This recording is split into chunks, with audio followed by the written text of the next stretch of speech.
Good afternoon, everybody. It is 6 minutes past the hour of 3 o'clock on SuperTalk.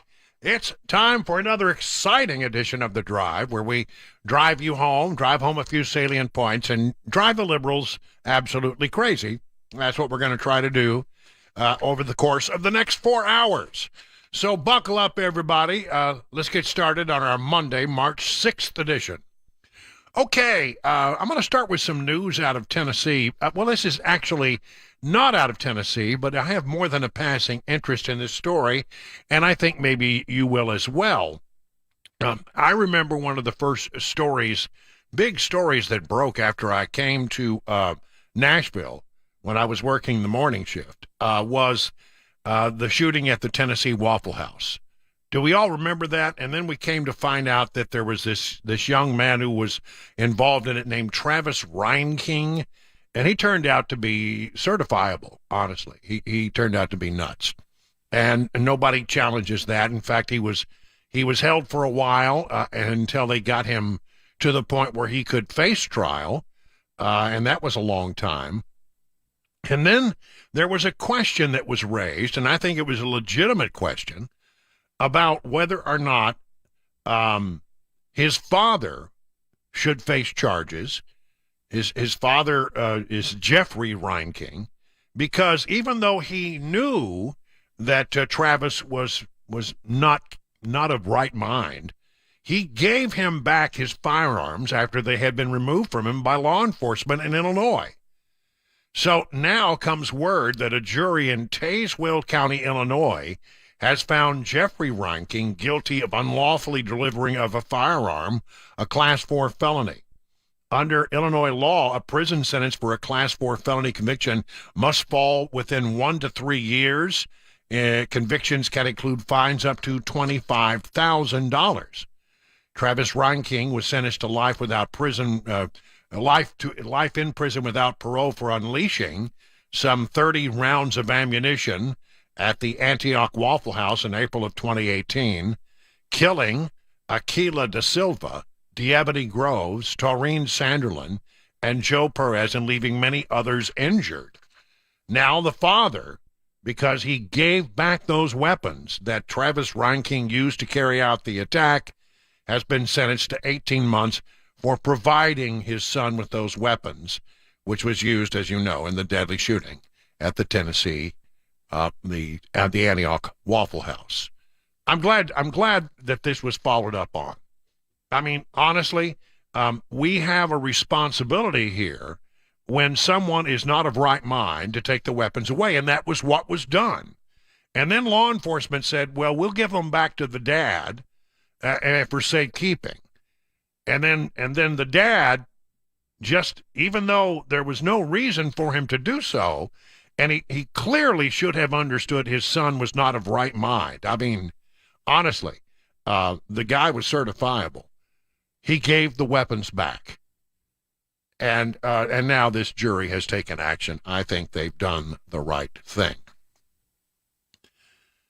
In other Tennessee news, the governor has signed this so-called drag show bill. You know, it's a badly named bill. Because what it really does is it simply says young children should not be exposed to things that are of prurient interest, including some drag shows. But the left has lost its mind over the fact that this is now the law in the state of Tennessee.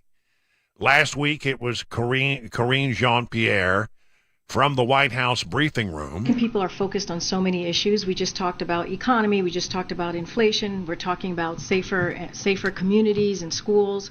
And good health care, all of the things that you all ask me every day. And you all know that's what the American people care about. That's what, even when they went to vote in November, those were the issues that mattered the most to them. But instead of doing anything to address those real issues that are impacting American people, right now you have a governor from Tennessee has decided to go after drag shows.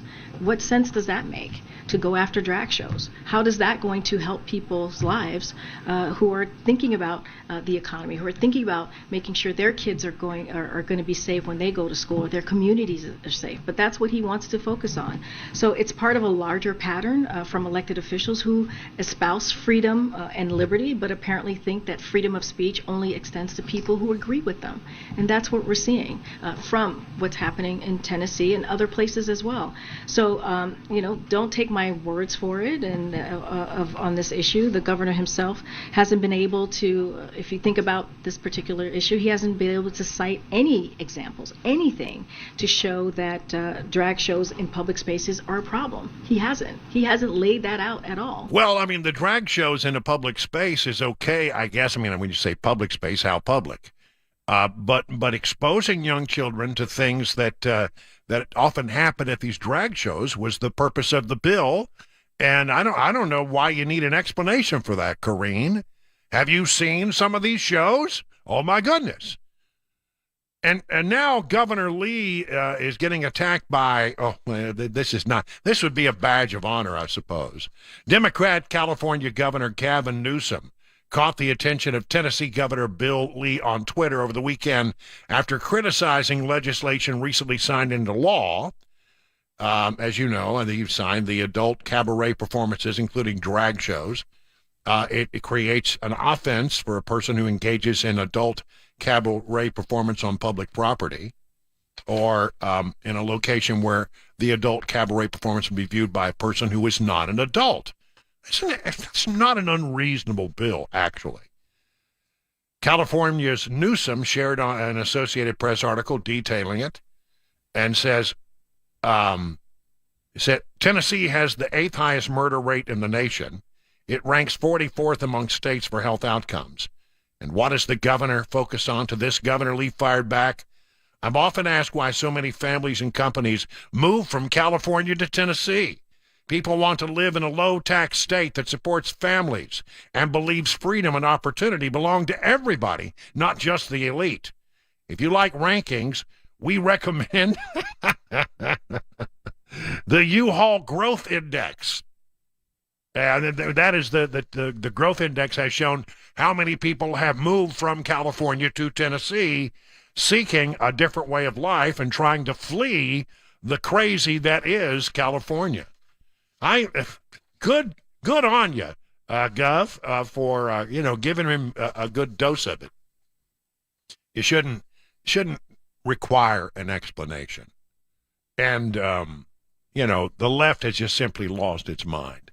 It is not in touch with where people are, and I'm telling you, I'm going to be talking more about this later. I think as the 2024 campaign starts to ramp up, it's really going to become a war against woke on the Republican side of the equation, and I'm telling you, these people on the left who don't seem to have a good grasp on how real people live and the things that are important to real people are about to be taught a lesson. Democrats tend to always go too far. They get power and they just go nuts. And, they're their own worst enemy because I'm telling you, once people get a dose of what Democrats want, they pretty much decide they don't want it anymore. Listen, I would say to Gavin Newsom, clean up your own backyard and leave us alone. We got no time for such nonsense. Nobody got time for that stuff. Other Tennessee news, this is just weird. I just throw it out here. And by the way, that last story was from the Tennessee Star.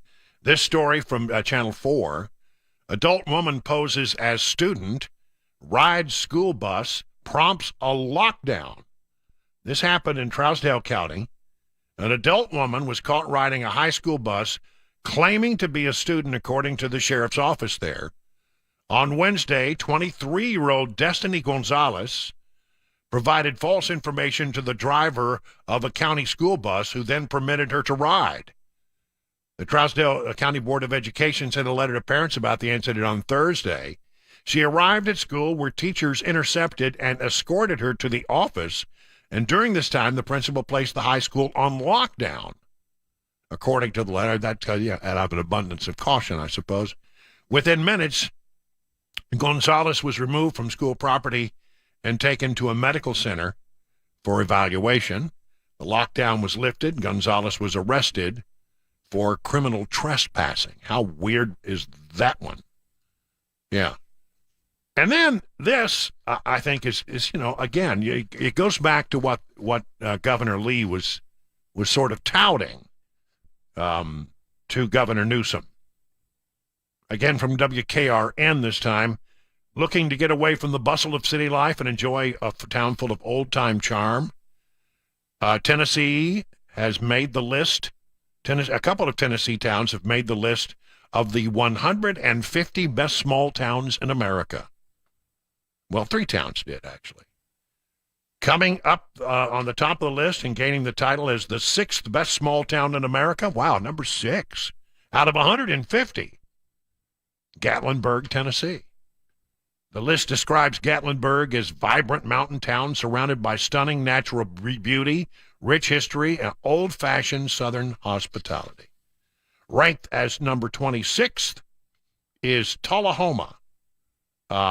The list says families love the small town divided between Franklin and Coffee counties due to its scenic beauty, outdoor recreation, rich history, and a variety of cultural attractions. And the third one is Franklin. Families chose Franklin, Tennessee as the 47th best small town. We're number 47, but we'll try harder in the U.S. Williamson County, of course, known for its rich history from a Civil War battlefield, numerous antique shops, thriving shopping centers, such as Cool Springs in Galleria, and Franklin offers a unique blend of old-time charm mixed with modern culture.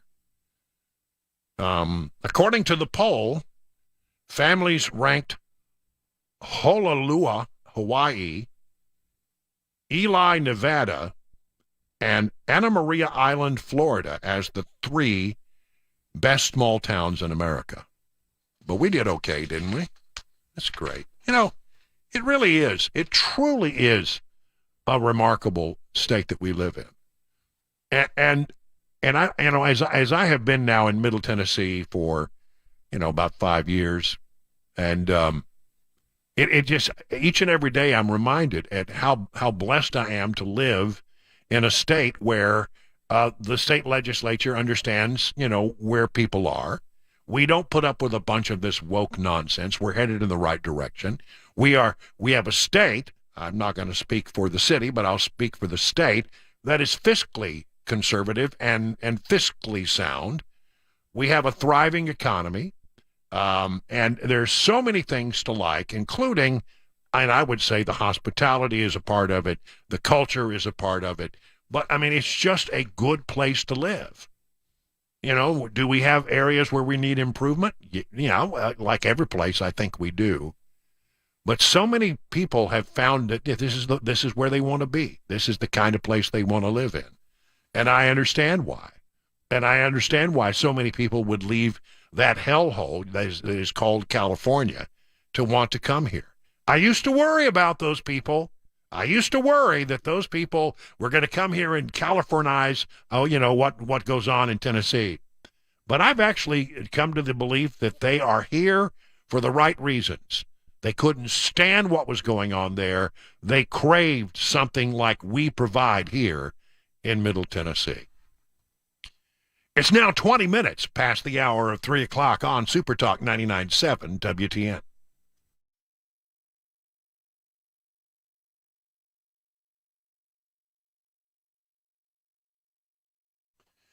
All right. Now, honestly, right now, we are in that time of year where you might need your air conditioning or you might need your heating.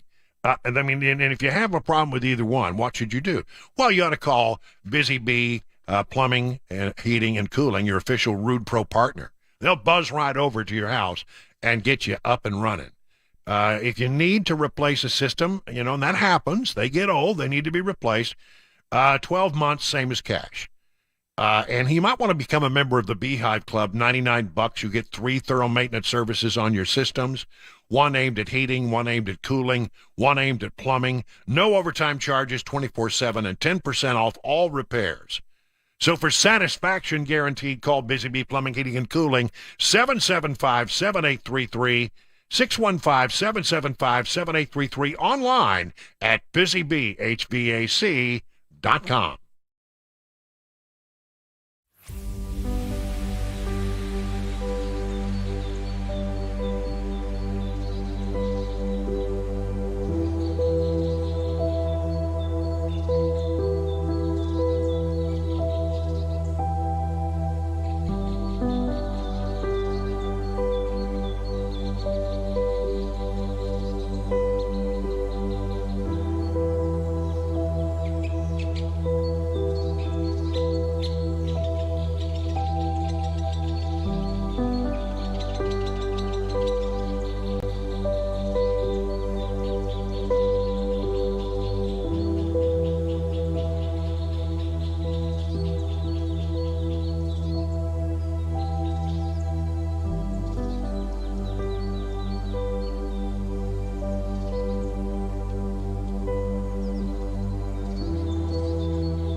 Boy, this thing that happened in Atlanta over the weekend certainly was something.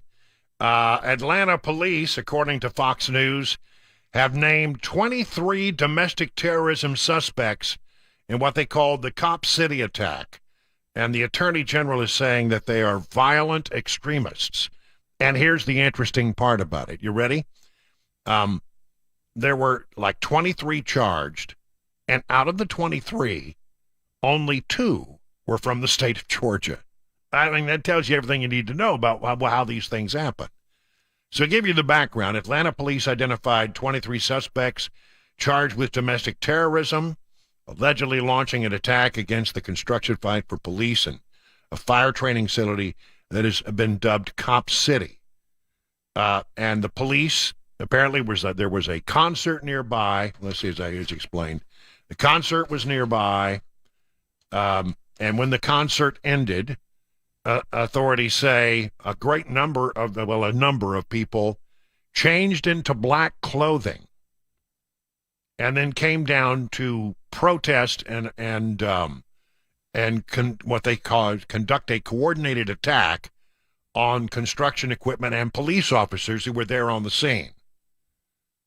So, okay, the first thing I hear when I hear about changing into black clothing is that is Antifa or the Black Bloc, as I knew them back in the day. These are people who are activists, and again, as we will find out as we go through this, they are not from the Atlanta area. They're troublemakers, and they come into town to stir up trouble. So you got a concert, you got people who leave the concert, they change into black clothes, they go to this construction site, which has been the site of many protests, and in fact, there was a police officer, state trooper, shot there in an earlier protest back in January. And so police they were having none of it. These folks went down and got arrested, and now they are being charged in a big way with domestic terrorism. So now, where are these people from? Who are these people that are coming into Atlanta and trying to stir up trouble? Only two of them who have been charged are from the Georgia area. One from France, one from Canada. Well, those French Canadians, you've got to watch them. 3 suspects were from Massachusetts. 2 suspects were from Wisconsin. 1 person is from Louisiana. 1 person from Indiana. 1 from Colorado. 1 from Utah. 1 from Virginia. 1 from North Carolina. 1 from Connecticut. 1 from Florida. Do you see a pattern here? There's a lot of people coming from out of town to stir this up. 1 from Maine, and 1, the name is Zoe Larmy, is from Tennessee. There are only 2 people out of the 23 that have been charged that were from Georgia. And, these people are going to learn that it's going to be taken very seriously there. Carr, the Attorney General, described those arrested as part of a quote-unquote national network, an international group of people organized to come into our state of Georgia, and undermine a public safety training center. This wasn't about public safety training center. This was about anarchy. This was about the attempt to destabilize. Atlanta Police Chief Darren Shirebaum said Sunday night, telling reporters that both the FBI and the Georgia Bureau of Investigation have joined in the probe of the incident. 85-acre property in DeKalb County, Georgia, secured for a $90 million police and fire training facility, and there have been protests, but Sunday's incident marked a significant escalation, we are told. I'm glad that they're cracking down hard. And I hope that now that the FBI is involved, that they don't pull their punch on this. These are anarchists. These are people who come here to stir up trouble. I think they have done it in this town. They're doing it in Atlanta. They travel from city to city, and they are loosely organized. And they come in here and they just sort of try to create some kind of mayhem, try to destabilize things. And I want some people to do some time behind the Gray Bar in the Gray Bar Hotel for some of these things that these Antifa people have been doing. And this has all the markings of Antifa. It's 3:30 now on SuperTalk 99.7 WTN.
You know, Eurofix has a very different business philosophy.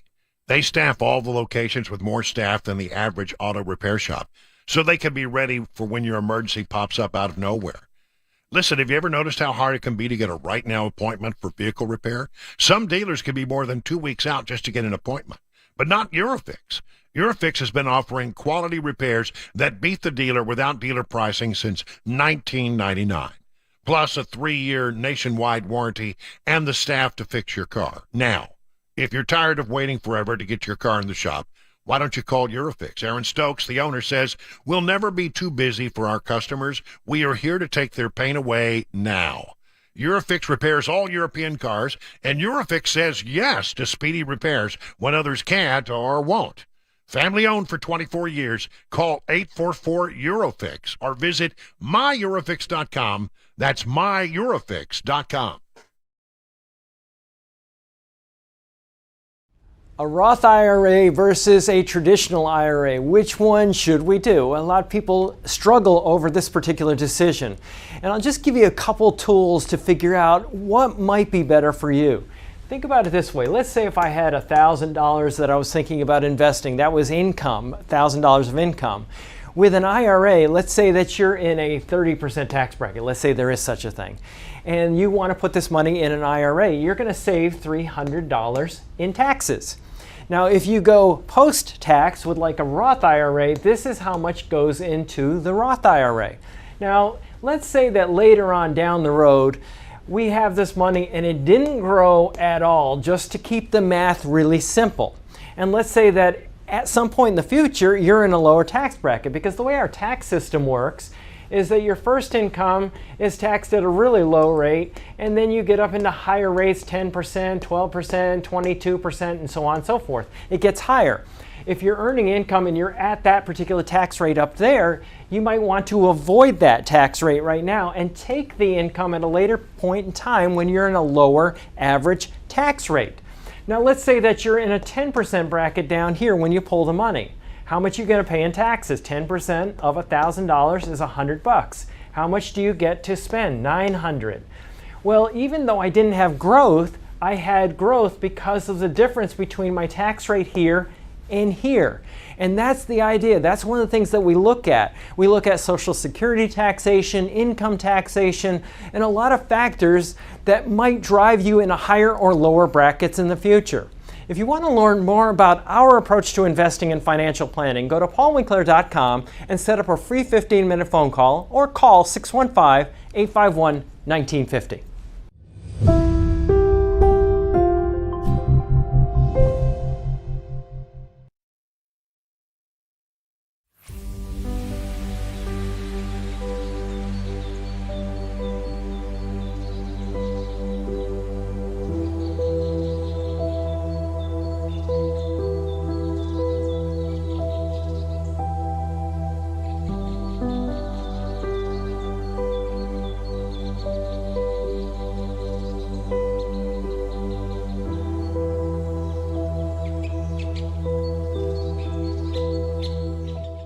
It's 37 minutes now past the hour of 3 o'clock on SuperTalk 99.7.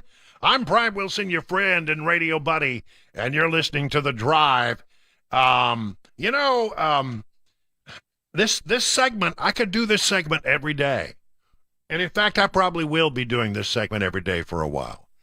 Because you know what it is out there, folks? It's a woke world.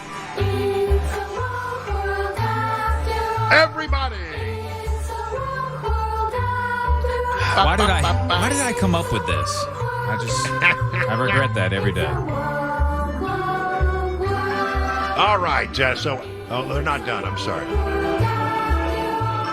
No, they're done. Thank you. Thank you. But it's too late because it's in your head now, yeah, it's there all day. Oh, there's so much woke news to share with you. I don't know if I can get it all in. Shocking. This is a story from Hot Air. It's an editorial, actually, from a guy named David Strom. Employers are skeptical of alternative pronouns.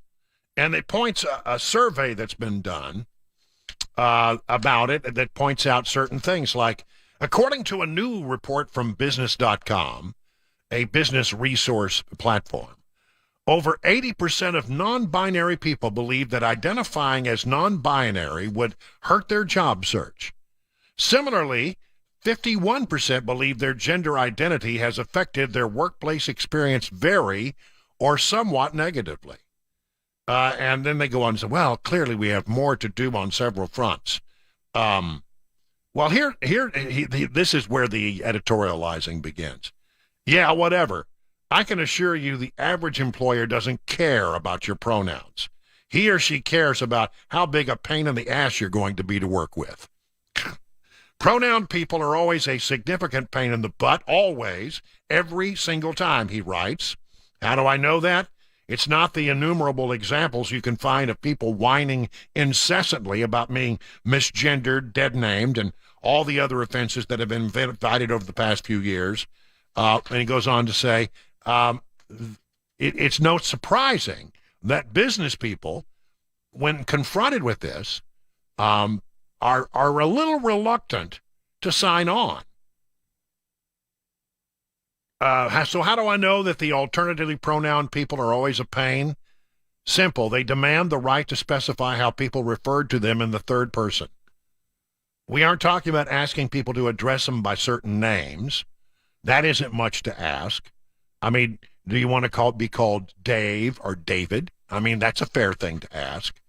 But, and in fact, if a guy came to me and said, I want to be called Sheila, okay, I probably would extend the individual that courtesy. It's this pronoun nonsense, now I'm speaking, that just seems to be so nutty. It's ridiculous. It's demanding an employer rename a tool to suit one's own fancy. Anyone who expects they should never be hired.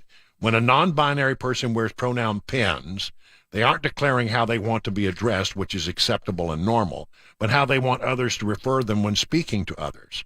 They are demanding that we depart from the English language, how we learned it and how it is to be spoken. That is, he writes, narcissism. And narcissists should be high on the list of people to be hired. So if you wonder, if you're out there, saying that I want you to call me by they, them, then I think, and you're wondering why it's being difficult to find a job, I think, look, you're out there in a world where maybe you got 2 or 3 people applying for a job, and one of them has all this, they, them, please call me that, or a couple other. Which one are you going to choose if you're a small operation? You're going to say, I haven't got any time for this nonsense. I'm going to hire the other person. I'm sorry, it is a disqualifying factor, and that's not racism. That's just people trying to run a business without having a bunch of nonsense in the workplace. When I was in management, I was only in management, as you can probably understand by the things that I say from time to time, I was only in management for a short period of time. But I heard one bit of wisdom that is absolutely true. In a workplace, 90% of your problems come from 10% of your people. The 90-20, the 90-10% rule.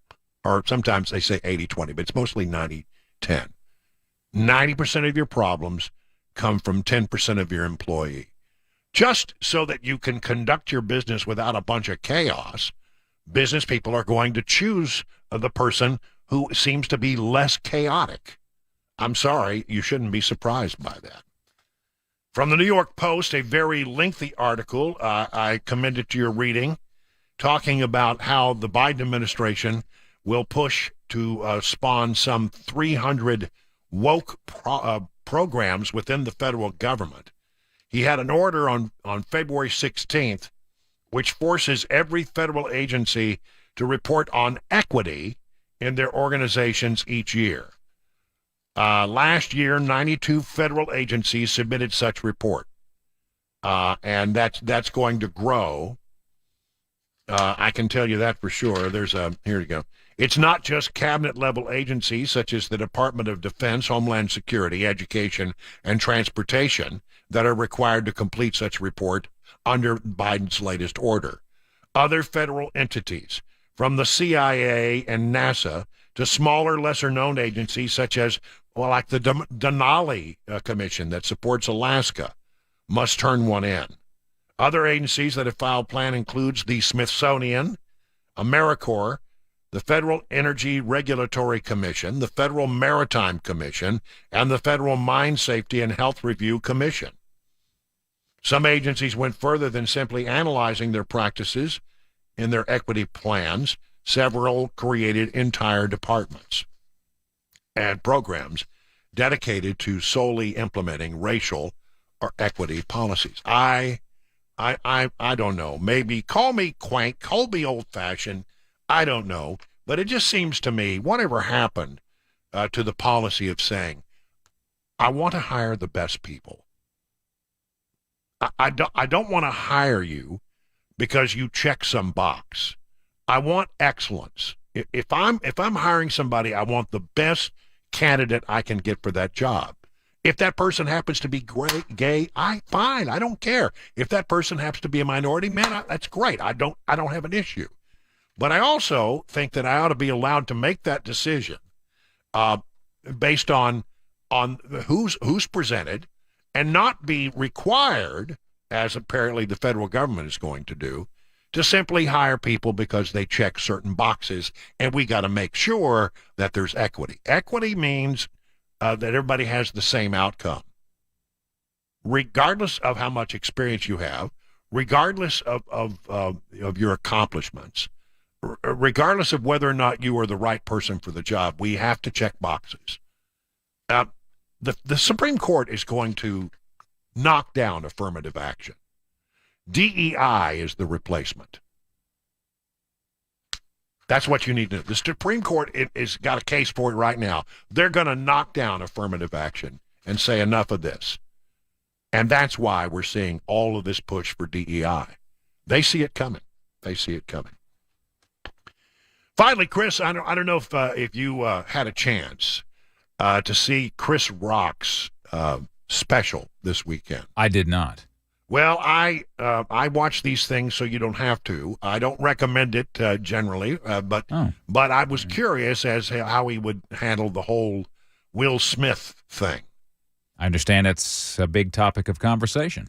It is a big topic of conversation. I would love to play a clip from you. Sadly, I can't play any of what is on there, probably for legal reasons, but also because the language is pretty foul throughout this entire thing.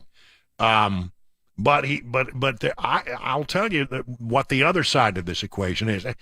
He's pretty angry at Will Smith. Rightly so, I'd say. And he gets down to the brass tacks. Let's put it that way. He gets down to he calls it like he sees it, and it's not holding back, huh? He's not holding back. That's what I would say. He's not holding back. He's coming at you with exactly how he feels about it, and it's not pretty.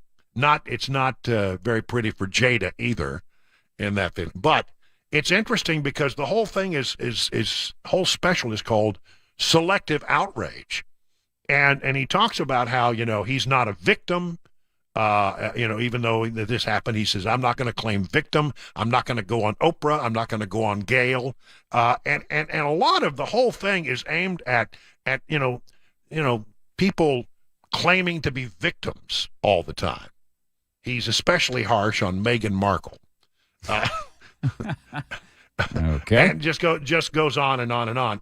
There are moments that are truly laugh out loud funny. There are many moments that are just outright profane. So I want to warn you with all that if you're thinking about watching it. Of course, you should not be surprised knowing Chris Rock's reputation, of course, yeah. As a stand-up comedian. But there was, I think, some buried in that, some real anti-woke comments. He's having none of it, quite frankly. And it was very interesting to see him weigh in on that in this special. Again, I watched it so you don't have to, but there are moments where I say, man, I find myself in complete agreement with Chris Rock on that. Absolutely, that's the way you look at it. And you might be surprised that there are many people out there who are now coming, to I think Dave Chappelle has been doing some of this as well, are coming out and they're saying, you know what? All this woke stuff is a bunch of nonsense, and it is a lot of nonsense. Well, and as far as a comedian goes, I mean, it would destroy comedy. I think if it already has. If you can't make fun of anything. Yeah. And so, you know, he takes it on pretty head on. And again, I just said, Chris Rock and I would have never thought that Chris Rock and I had some things in common, but the way we look at some of this stuff, I found myself at times, not all of it. I want to say right off the bat, not all of it, but a good part. I kept saying, well, I have to agree with you there, Chris. Pretty interesting stuff.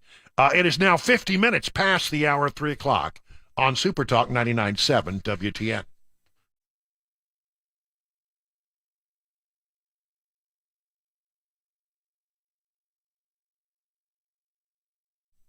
Well, let me tell you about USS, United Structural Systems. Listen, they're a good company, been around for a long time. 23,000 satisfied residential customers. And, you know, they understand that you may be a little bit nervous when you start thinking about things like waterproofing or foundation issues with your home. But they'll come out and they'll take a look at what's going on with your house. And they'll give you their very, very best advice. And if you decide to go forward, no down payment. Financing is available. You won't have to pay a penny till the job is done. Lifetime warranties guaranteed for the life of the home. See, the whole idea here from the folks at United Structural Systems is to take the stress out of home repair.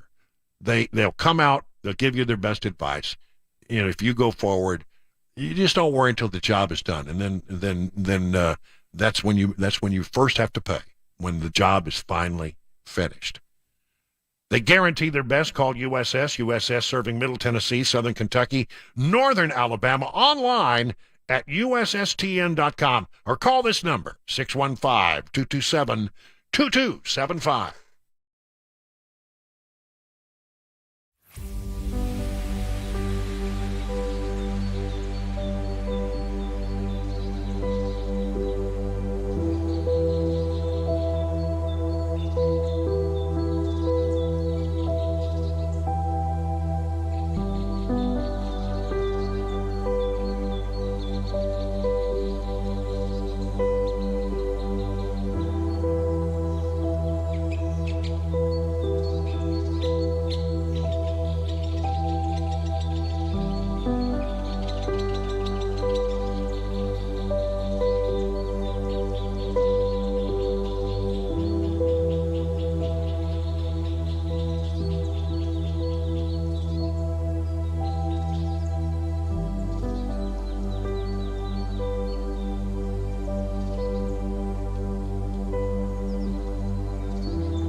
And coming up in the next hour of the drive, we'll talk about Anthony Fauci and why he was so determined to kill this idea that the COVID might have leaked from a lab.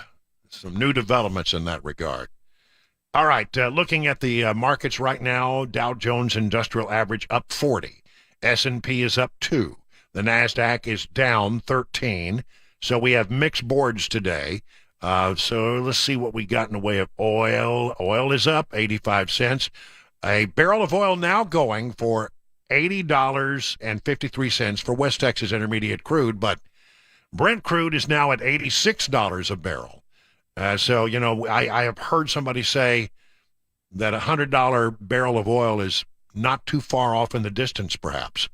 Gold is down $2.10. An ounce of gold costs you $1,852.50. Brought to you by Beacon Capital Management. Learn more at beaconcm.com.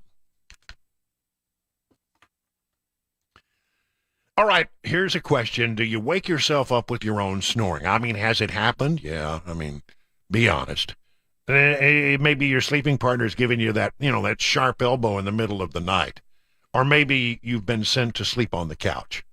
Well, why don't we try to do something about it? Why don't you set up an appointment with Dr. Stephen Poss at the Sleep Apnea and TMJ Solutions Clinic. 2 locations for your convenience. 1 in Brentwood, 1 in Murfreesboro. He can make a customized FDA-approved mouthpiece, proven effective in treating mild to moderate cases of sleep apnea. Maybe you tried the CPAP machine. I know, I hated mine.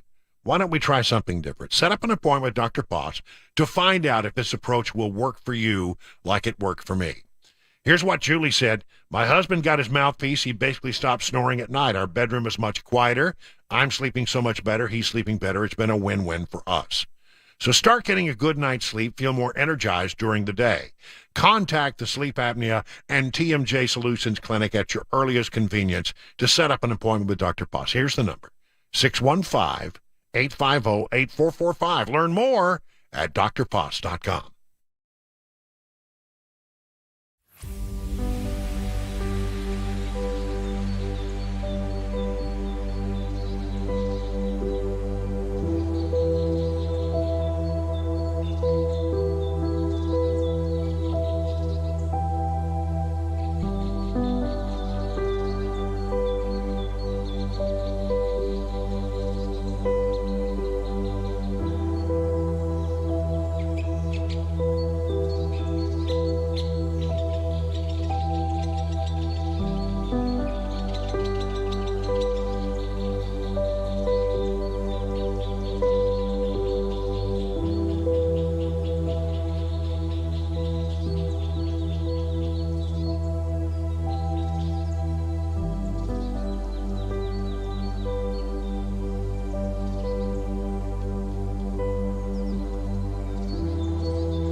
Well, good afternoon, everybody. 7 minutes now past the hour, 4 o'clock. We're already, we're just rocking right along on this lovely day, the 6th day of March.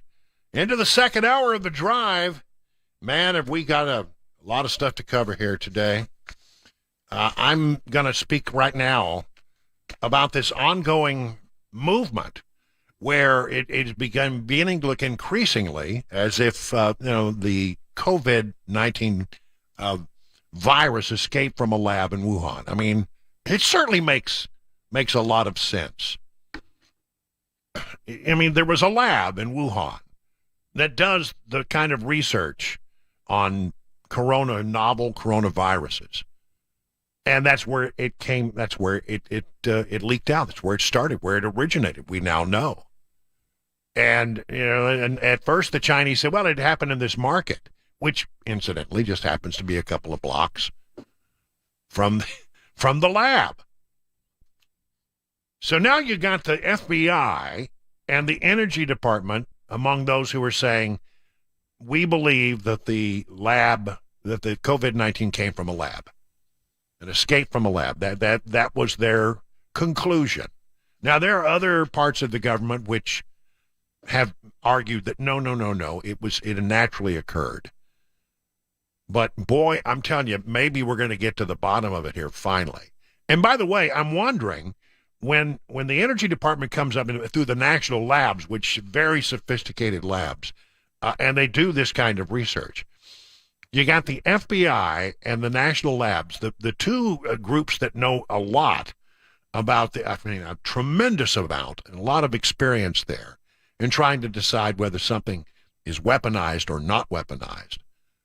They have both come down in the conclusion that it came out of the lab. And there's going to be a hearing on Wednesday on Capitol Hill where Republicans from the House try to get to the very bottom of it.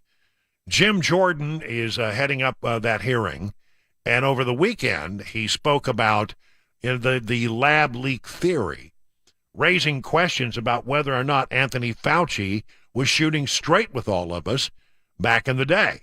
Here is Jim Jordan on Maria Bartiromo's show this weekend. Well, first on the COVID issue, understand that on January 31st, 10:32 p.m., 2020, so right at the get-go, Dr. Fauci gets an email from Dr. Christian Anderson, which says virus looks engineered, virus not consistent with evolutionary theory. The next day, he gets another email from Dr. Gary. Now, these are doctors he's handed out our tax dollars to over the years. Dr. Gary's email says, I don't know how this happens in nature. It would be easy to do in a lab. That same day, February 1st, 2020, so again, right at the start, that same day, Dr. Fauci organizes a conference call. Him and Dr. Collins get on there with Dr. Gary, Dr. Anderson, all these other virologists. They get on there, and 3 days later, everybody changes their story. The same guy who said this would be easy to do in a lab says, oh, now you're crazy if you think it came from a lab. The same guy that says, I don't know how this looks engineered, he changes his story.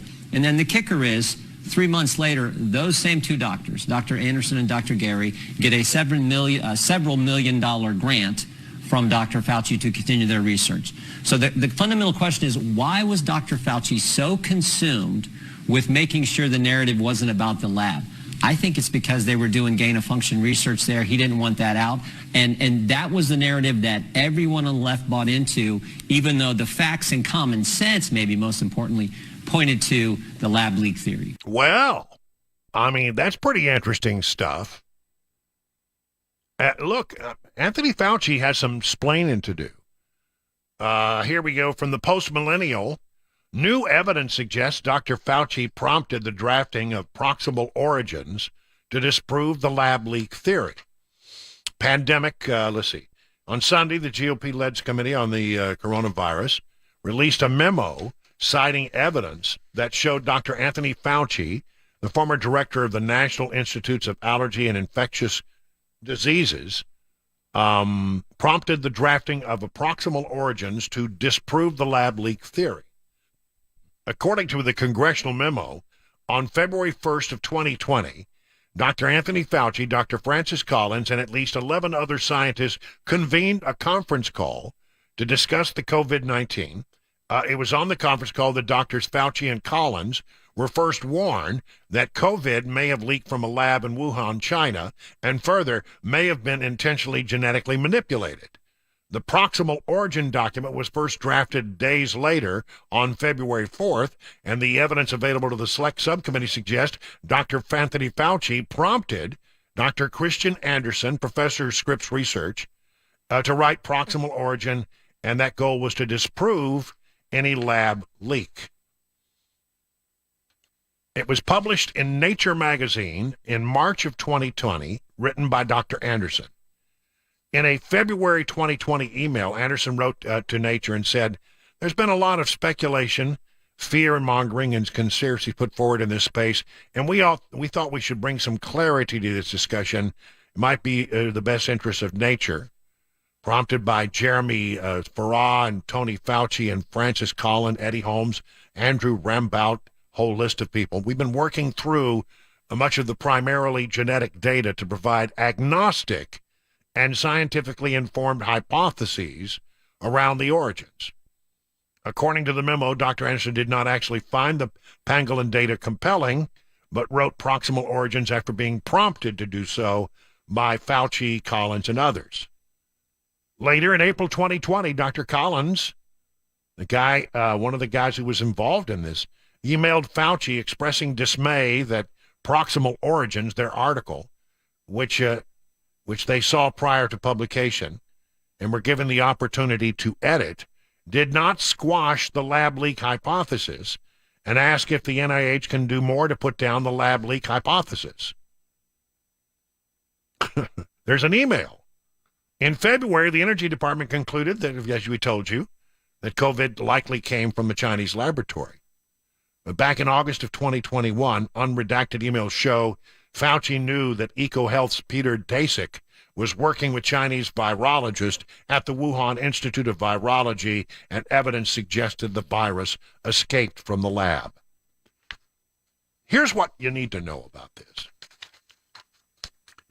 In times of great turmoil in our country, your government will lie to you. You cannot take their word for anything. They're going to do everything that they have to do to protect reputations, to make sure that nobody gets blamed. Your government will not tell you the truth. I mean, how many times, go back to the Vietnam War and just move forward. How many times has your government lied to you? They tell you whatever narrative they think that suits them, that is favorable to them, that protects reputations. They don't want anybody to come under suspicion. So they will fabricate stuff in order to get you thinking in the direction that they think you should go. Somebody at the FBI, I don't know who it is. I don't know how this got out. I don't know how somebody at the FBI was able to get this out and was allowed to stand by their assessment. I cannot figure out how in the world somebody at the Energy Department at the National Labs was able to get this to the public domain without it being quashed or squashed by the political operatives inside the Energy Department. But it has happened. I think those people are heroes for telling us the truth, when the rest of our government seems to be involved in some kind of elaborate cover-up. Look, it just makes sense. It just makes sense that the virus escaped from a lab in Wuhan. It's where it was first reported, COVID-19. And they were doing the kind of research that would lead to this kind of leak. Listen, it really boils down to this. Our government and Anthony Fauci was sending money to the lab in Wuhan, and they were doing, Rand Paul has been right about this from the very beginning, they were doing something known as gain-of-function research, and something happened. A mistake in the lab. Somehow it got out of the lab and into the public, and as we say now, in America alone, 1 million people died. Around the world, millions died as a result of that. Of course they're going to try to cover that up. Of course they're going to try to keep that information from you. And look, again, Rand Paul appears to have been dead on with this. Saw through all the BS early on. And though he has been castigated, it is now becoming increasingly clear that we were not being told the truth by our government, and that the COVID actually escaped from the lab because they were doing gain-of-function research. That's the way it's beginning to look. Wow. Really something. And, we could probably get to the bottom of this if the Chinese would just cooperate. We know that the Chinese did everything they could to destroy evidence. They realized they didn't want that story getting out. They did everything they could to destroy the evidence at the Wuhan lab that might have proven this for sure, because they knew what happened. They knew the truth. The Chinese Communist Party, according to the Epoch Times, continues to hamper U.S. efforts to determine the origin of COVID-19, according to Representative Jim Himes, a Democrat of Connecticut, and Mike Turner, a Republican of Ohio. The lawmakers made the comments during an appearance on Meet the Press, in which Himes noted it may be forever before Washington knows exactly where the virus originated from. We have so few facts because the Chinese regime has obfuscated, said Himes, the ranking Democrat on the House Intelligence Committee. Sunday's interviews came after reports, of course, about the Energy Department, etc. Wall Street Journal reported the classified dog. They were the one that broke the story. Turner noted on Sunday's NBC interview there had been no official comment from the DOA confirming or denying the alleged classified document, but they certainly haven't denied it, have they? But let's assume that they did. In all of this, because there's no direct evidence, we do not have China admitting. We don't have the Wuhan lab handing these things over. All of this being assessed by looking at other aspects of the release. Wuhan is the capital of China's Hubei province, home to multiple laboratories, including the Wuhan Institute of Virology, which was first identified in an outbreak in the city in December of 2019. Had been going on, actually, for some time before that. It was recently that Christopher Wray came out very strongly and again confirmed that their bureau was standing by that earlier assessment. Look, they were trying to cover up an egregious mistake that led to the death of millions around the world. Of course, they're going to do everything they can to show that their fingerprints are not on it, to try to shoot down something that was shoot down a theory that is proving, according to a couple of organizations that really have the ability to give you those kinds of answers, the FBI and the national labs at the Energy Department. They say it came from the lab in Wuhan, and I'm telling you, it's hard to believe that anything else is the case, really. When you really just look at it and apply common sense to the science, it's hard to come up with any other solution. So real kudos to Rand Paul, the senator from Kentucky, for getting this right early on. And again, remember, your government will always lie to you to prevent you from knowing the truth when the truth is damaging to their reputations. It is 21 minutes now past the hour of 4 o'clock on SuperTalk 99.7 WTN.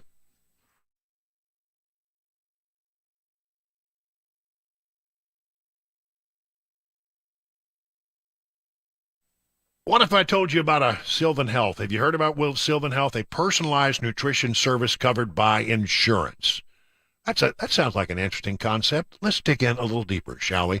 Nutrition can improve the way you feel, help you lose weight, help you manage health conditions like high blood pressure, diabetes, high cholesterol. All of these things, yes, directly related to the food that we eat. This is where Sylvan Health comes in. Sylvan connects you with a registered dietitian to help put together a nutrition plan for you without forcing you to cut out all the foods that you love. Your dietitian will provide tools such as meal plans, shopping lists, restaurant guides. A few small tweaks to your diet can go a very long way. Appointments are done via video calls over the phone maybe, so there's no need to travel. And here's the best part. The service is covered by insurance. That's right, 90% of patients have zero out-of-pocket expenses. So why don't you schedule your appointment today? Here's the number. Write it down, 833-279-5826. Or visit sylvanhealth.com. That's SYLVAN health.com. And take that first step toward looking and feeling better, utilizing the power of nutrition.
It's 25 minutes now past the hour of 4 o'clock on SuperTalk 99.7. I'm Brian Wilson, your friend and radio buddy, and you're listening to The Drive. That's right. We bring you news and information you can use each day and help you, arrive home fully informed about what's going on in the world around you. Time for a 2024 update, because it's never too soon to start talking about an election that's a long way off.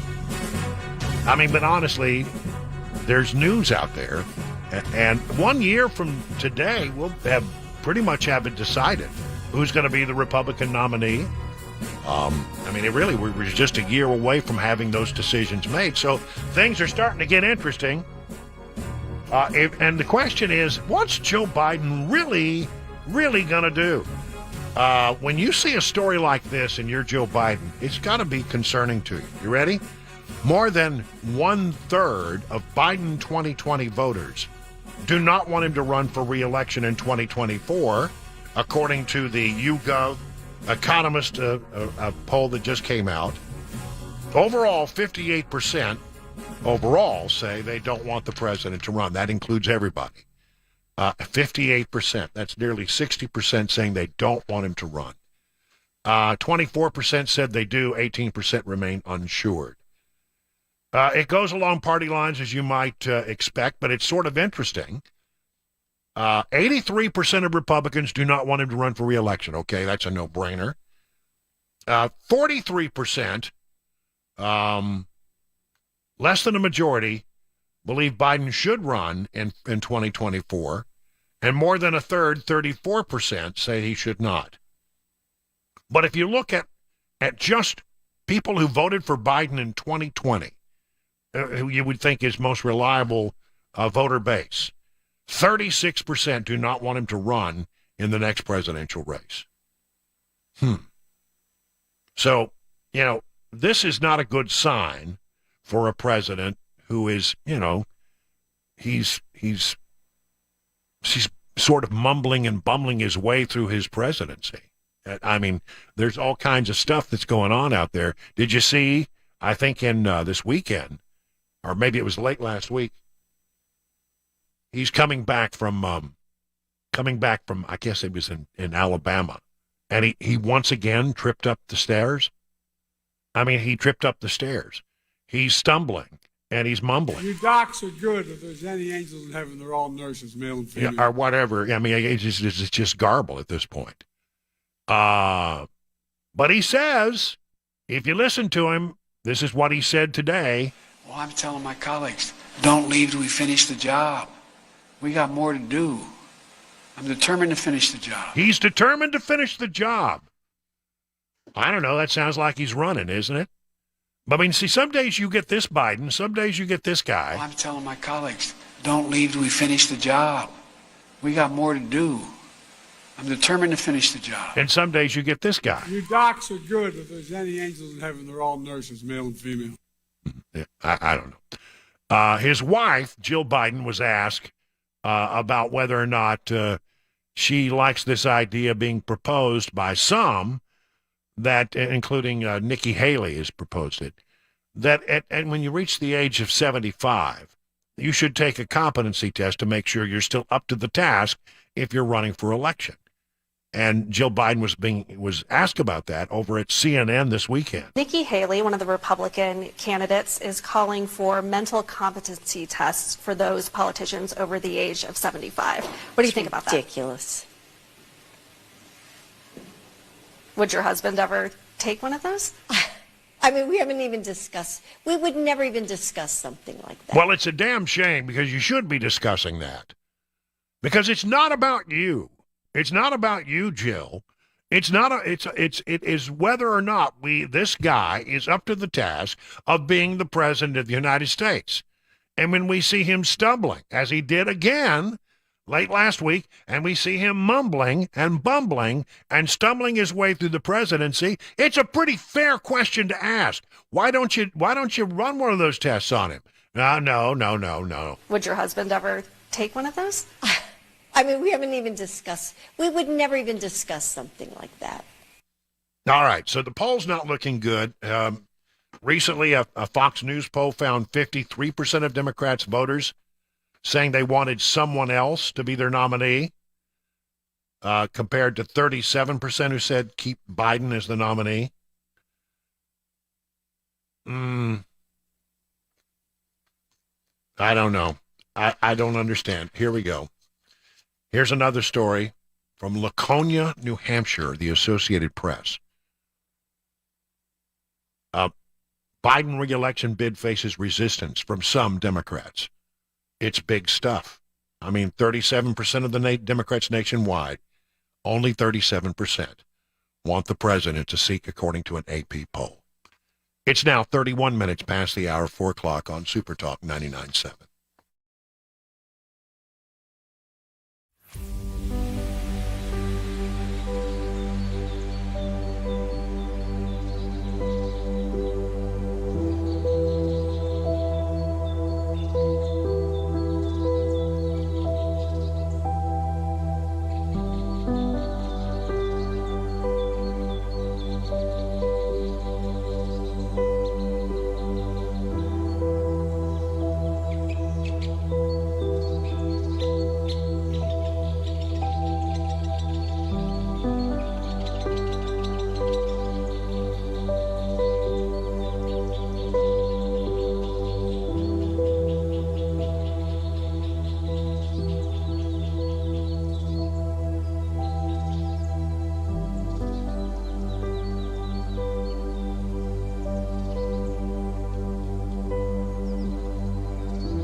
All right, are you feeling anxious about the current pressure on the stock market, high rates of inflation? Oh, man, it's really out of control. Looming tax increases and ongoing political concerns. Well, you're not alone. And now is the time to get an absolutely free retirement risk analysis from Beacon Capital Management. And you do this, you go through this process, you're going to walk away understanding exactly where you stand in current and potentially fluctuating market conditions. It will help reveal your risk exposure, whether or not you're paying hidden fees, help you uncover potential gaps in your plan that could cost you big in retirement. If you've saved at least $250,000 for retirement, why don't you give Beacon a call for a free, no pressure, no obligation retirement risk analysis? Here's the number, 615-488-9303. Again, here's the number, 615-488-9303. And always, you can learn more by going to their website, beaconcm.com.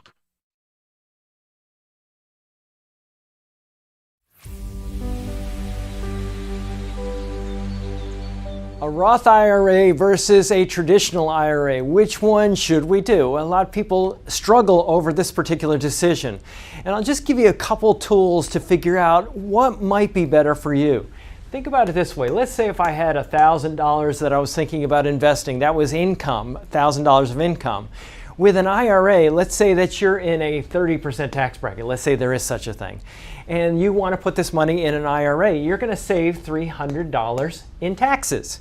Now, if you go post-tax with like a Roth IRA, this is how much goes into the Roth IRA. Now, let's say that later on down the road, we have this money and it didn't grow at all, just to keep the math really simple.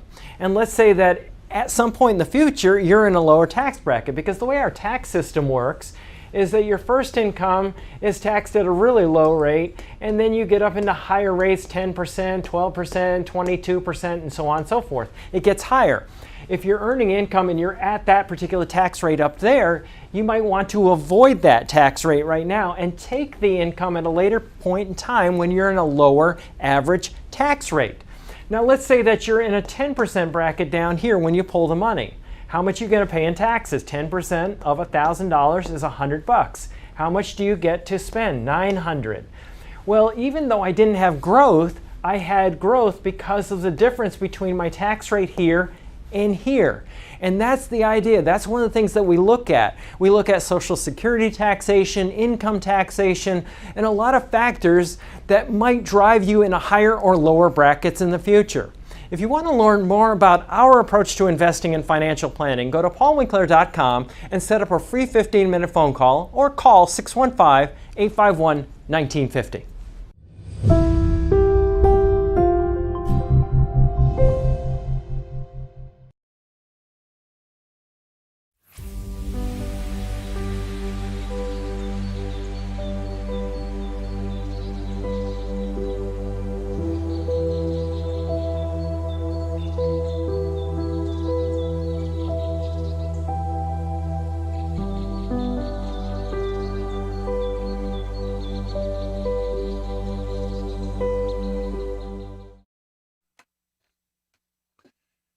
It's 38 minutes now past the hour of 4 o'clock on SuperTalk 99.7. I'm Brian Wilson, your friend and radio buddy.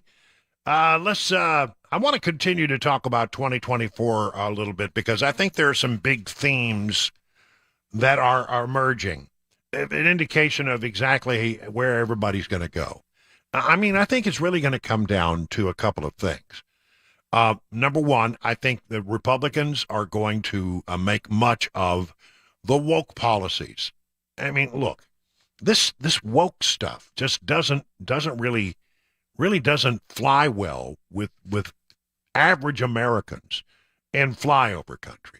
It may work, in the big cities and the liberal strongholds, but it just, for most Americans, it's just like dumb. We look at this, we go, really, this is just nuts. What is all this stuff? They, them, pronouns. Give me a break. And so I think we're the Republican side. It's all going to be about pushing back on wokeness, and that will be the major theme, I think, of whoever emerges. That will be the major, and we're already starting to see that. Florida, we got DeSantis saying Florida's where woke goes to die. The president making comments this weekend at CPAC suggesting, similar things, that he's ready to knock back on that stuff. They have a couple of problems, the Democrats do, and one of them is crime. I mean, this Lori Lightfoot annihilation that took place this week, where, I'm telling you, she got her butt handed to her, is all because Chicago has become a place that is no longer safe, and she's directly responsible for the policies that made that happen. As soon as she checked out and the voters said she's not going to run for re-election, the police chief immediately tendered his resignation. On CNN this weekend, New York City Mayor Eric Adams said that fellow Democrat Mayor Lori Lightfoot's failed re-election in Chicago, according to the Just the News, is a warning sign for the country about how leaders need to have a tough stance on, on crime. CNN State of the Union anchor Dana Bash asked Adams on Sunday whether Lightfoot's loss was a warning sign for his re-election prospects in New York, and he said, to the contrary, I think it's a warning sign for the country, Adams responded. Wow. Well, he's right. He's absolutely right. I say listen to Americans and New Yorkers I speak to every day, working class people. They are concerned about safety. And Democrats are perceived, and rightfully so, as being soft on crime. I would say, even here in Nashville, Democrats, you need to understand that Nashville is becoming a place that is increasingly dangerous. And I think some of it has to do with the policies that are in place for prosecuting criminals, putting them on trial, making them go to jail, having them serve out their sentences instead of plea bargaining for some kind of minor thing that gives them a rap on the knuckles and they go right back to doing the thing they were doing before. And look, I think our frontline officers are out there doing the very best they can, but I think, quite frankly, the leadership is very much in favor of some of these crazy ideas that have failed in Chicago. I do. So, they got to deal with that issue for sure. And what will the Democrats bring? And I say bring this conversation all day long. The Democrats will bring one item above all others. They will point to the issue of abortion, what they call abortion rights. The White House, this according to the Daily Caller, is preparing its rallying cry on abortion by advising state-level leaders on how to expand access before the 2024 elections. They are going to bring this as their issue. All right, so if it comes down to Democrats are soft on crime and they make you less safe, if it comes down to a whole thing about, versus, the Supreme Court has extended they will argue, has overextended its authority, and it was wrongly decided, and Republicans are the reason for this, conservatives are the reason for this. That's going to be their argument. I say we win all day long on those, just on the merits. Absolutely on the merits. You know who's out there that's sort of making some interesting noises of late? I will confess I sort of am fascinated by the guy because he seems to be a really interesting Hill tactician. Finds himself in the middle all the time, where honestly, if you talk to some people about how politics work, many people say the power is in the middle. The power is being that person who is out there in the middle and can work with either side. Now, I have some concerns about Joe Manchin, but he was asked directly this weekend if he would endorse Joe Biden. Listen very carefully to his answer. Are you going to endorse Joe Biden if he runs for re-election? Oh, there's plenty of time for the election. This is the problem with America right now. We start an election every time there's a cycle coming Yeah, he's the leader of your party. No, the bottom line is let's see who's involved. Let's wait until we see who all the players are. Let's just wait until it all comes out. I mean, let's get to that little part right there. The last part was his answer. Will you endorse Joe Biden? No, the bottom line is let's see who's involved. Let's wait until we see who all the players are. Let's just wait until it all comes out. You think Manchin's interested in running as an independent or as a Democrat, challenging his own president? He sure didn't want to endorse Joe Biden there, did he? That's sort of interesting. And then finally, just one little thing here that I think is sort of interesting as we talk about 2020 politics. And this is from AP. Over the past 11 months, someone created thousands of fake automated Twitter accounts, perhaps hundreds of thousands of them, to offer a stream of praise for Donald Trump. Besides posting adoring words about the former president, the fake accounts ridiculed Trump's critics from both parties and attacked Nikki Haley, the former South Carolina governor and UN ambassador who is challenging her one-time boss for the 2024 Republican presidential nomination. When it came to DeSantis, the bots aggressively suggested that the Florida governor could not beat Trump, but would be a great running mate. As Republican voters size up their candidates for 2024, whoever created the bot network is seeking to put a thumb on the scale, utilizing online manipulation techniques pioneered by the Kremlin to sway the digital platform conversation about candidates while exploiting Twitter algorithms to maximize their reach. The sprawling bot network was uncovered by researchers at Cyabra, an Israeli tech firm that shared its findings with the Associated Press.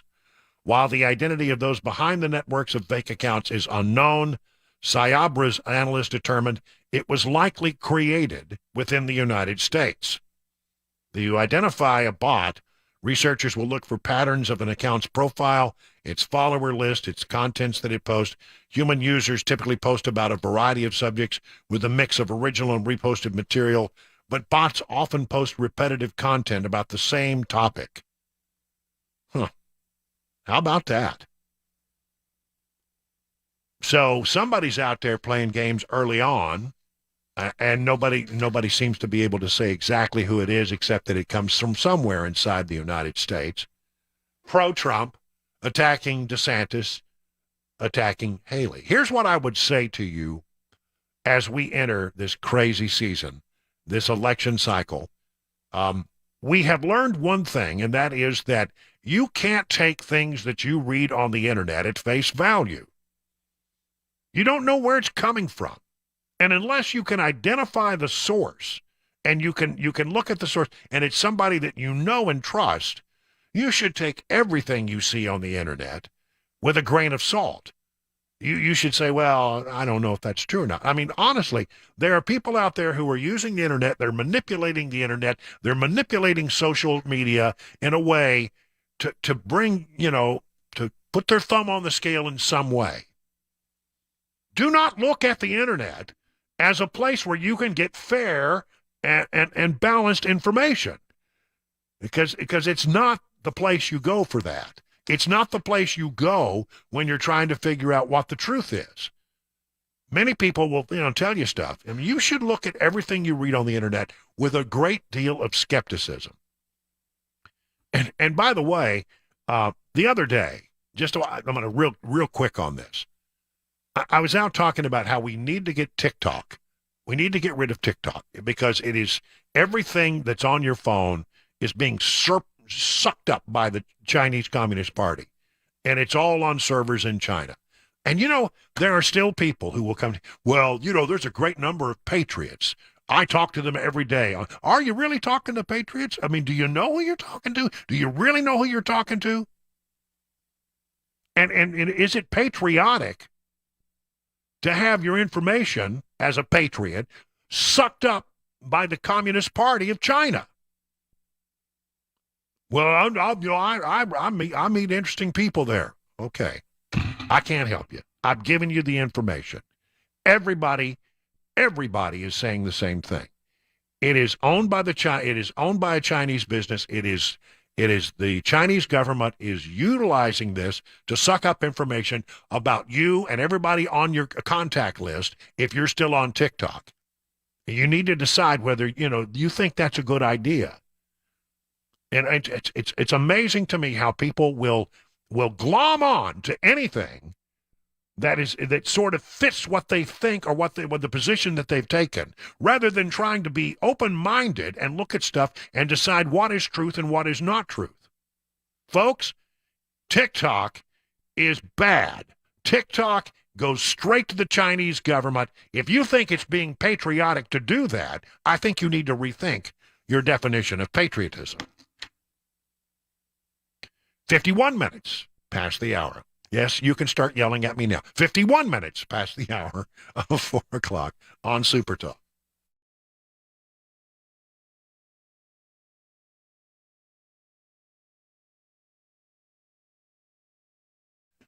Let me tell you about the Wellness Institute of Nashville. Listen, I want a big deal going on. All non-surgical spinal decompression treatments for the entire month of March are half price off. So, no excuses to accomplish your 2023 health goals. Get rid of back pain at half the cost. No surgery, no injection, no addictive painkillers, only at the Wellness Institute of Nashville, where you'll meet Dr. Kevin Mitchell. He's my doctor. He'll be your doctor. And listen, the non-surgical spinal decompression stuff, that's a biggie. It can help you so many different ways. Arm, legs, neck, back. A lot of times it all has to do with the spine being out of alignment, and the non-surgical spinal decompression is a way to make that better. I go through, I have been going through it. I'm now in maintenance, but I did 24 sessions on my neck and my back, and it really, really has helped. As I mentioned, you'll meet Dr. Kevin Mitchell. You might want to also meet Dr. Ashley. She has achieved clinical excellence in holistic healing and brings a repertoire of knowledge ranging from nutrition, cold lasers, stress reduction. You need to know her as well. Okay, so how do you make your appointment? Here it is, 615-246-5009. Again, 615-246-5009. Learn more at painisbad.com.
Well, good afternoon, everybody. 7 minutes past the hour of 5 o'clock on Super Talk. Hour number 3 of the drive.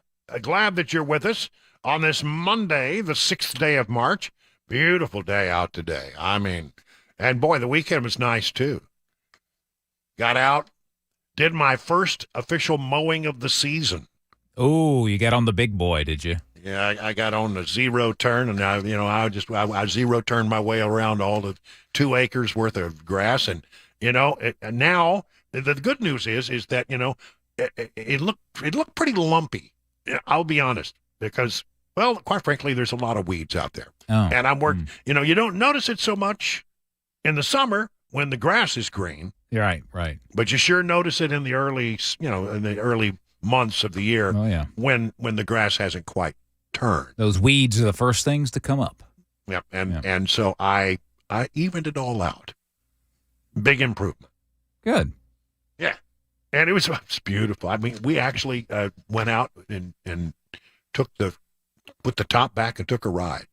Oh, the convertible. Took Cabana wife on a Coke date. A Coke date. Oh, went to the old soda fountain, did you? No, we went to Sonic. Oh, that's close enough. Sonic. Yeah, so put the top back. Ordered a Dr. Pepper. She ordered a cherry limeade. That's Coke date. Nice. Yeah. I'll tell you, Alexandria Ocasio-Cortez has got some serious problems. I mean, real serious problems. She's got this matter that's before the House Ethics Committee, and it seems very likely that she has violated House rules and regulations and maybe the law. What's interesting about this is there's now an indication that an anti-corruption lawyer warned her and her staff against accepting an invite from Vogue magazine to attend the Met Gala. And we have these emails now, and it's very clear. The lawyer warned that Vogue's parent company, Advance Media Publications, was a registered lobbyist and appeared to suggest that she could attend the gala if they had an invite from the event organizers, but not if it was with Vogue. If it was with Vogue, it's a violation. If it had been like the Met had offered her a seat at the deal, it would have been fine.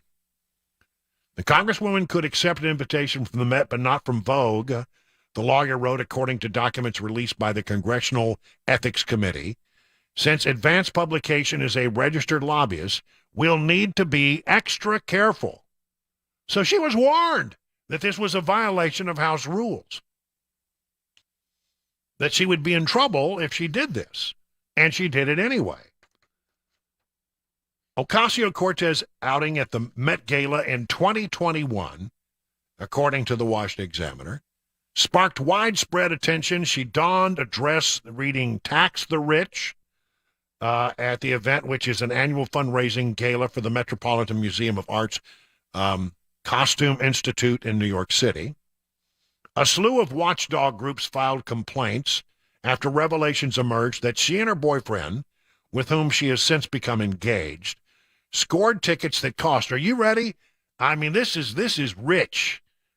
You know how much a ticket to the Met Gala costs? It's said to be one of the premier New York City social events of the year. It may be the premier event. A ticket costs you $35,000. So they scored tickets that cost $35,000, a total for her and her boyfriend of $70,000. There were questions about Ocasio-Cortez's borrowed dress. She said it was borrowed. It was borrowed. I didn't buy it, or nobody gave it to me. I borrowed it and I gave it back. Well, she spent all the money on the tickets. She didn't have any left for a dress. Well, no, she didn't spend any money on the tickets. That's just the point. Oh, yeah, that's true. Yeah. I mean, they were given to her by Vogue. I mean, it's a $70,000 gift from Vogue magazine to Ocasio-Cortez and her boyfriend. There were also questions about the borrowed dress, her sitting at a sponsored table, possibly valued up to $300,000, and there are questions about the limousine ride to the event. Documents from the Congressional Ethics Committee trove clarified the invitation information Ocasio-Cortez and her boyfriend received showed that they were the guest of Vogue's. Following her outing, a Vogue staffer contacted Ocasio-Cortez's team and suggested they describe her as a guest of Anna Wintour, Vogue's editor-in-chief. Hope the Congresswoman had a great time last night. We had a number of inquiries, mainly from Page 6, over, the New York Post. Given that she was the guest of Vogue, we were planning to say she's a guest of Anna Wintour's. Wanted to check with you. Last week, the Ethics Committee revealed it was investigating the matter and released a report from the Office of Congressional Ethics on the debacle. The report outlined a series of allegedly delayed and discounted reimbursements from Ocasio-Cortez for makeup, hair, transportation, hotel costs, and more. For instance, her designer dress rental was priced at $1,300, but her staff negotiated the price down to $300. The committee notes that the mere fact of conducting a further review of a referral and any mandatory disclosure does not itself indicate any violation has occurred or reflect any judgment on behalf of the committee.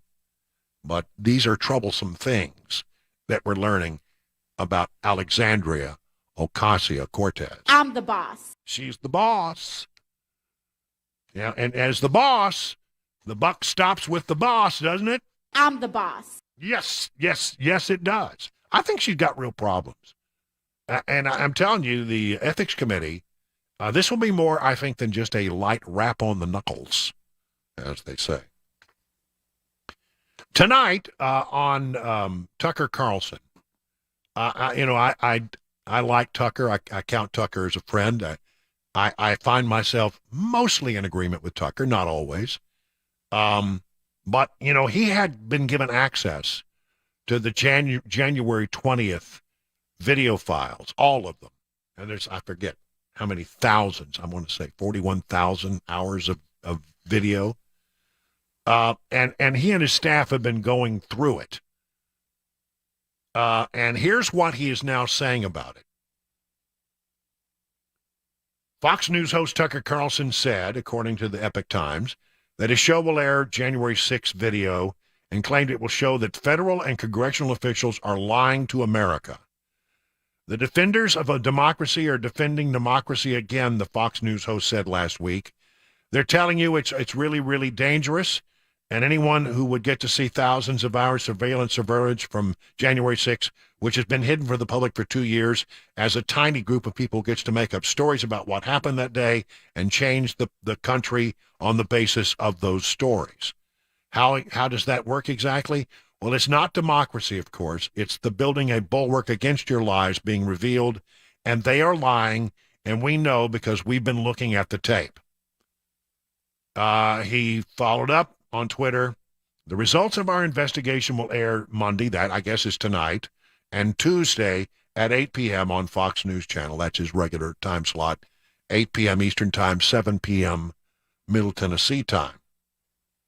Carlson did not provide details on what had been hidden from the public, but yeah, he had access to 41,000 hours of Capitol security footage.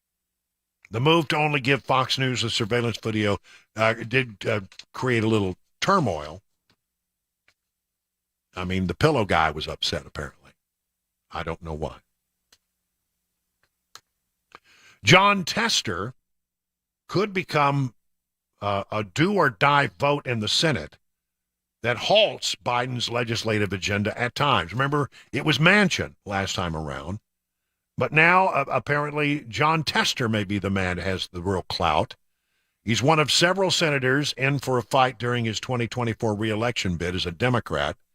See, he's running as a reelection in 2024 as a Democrat in Montana.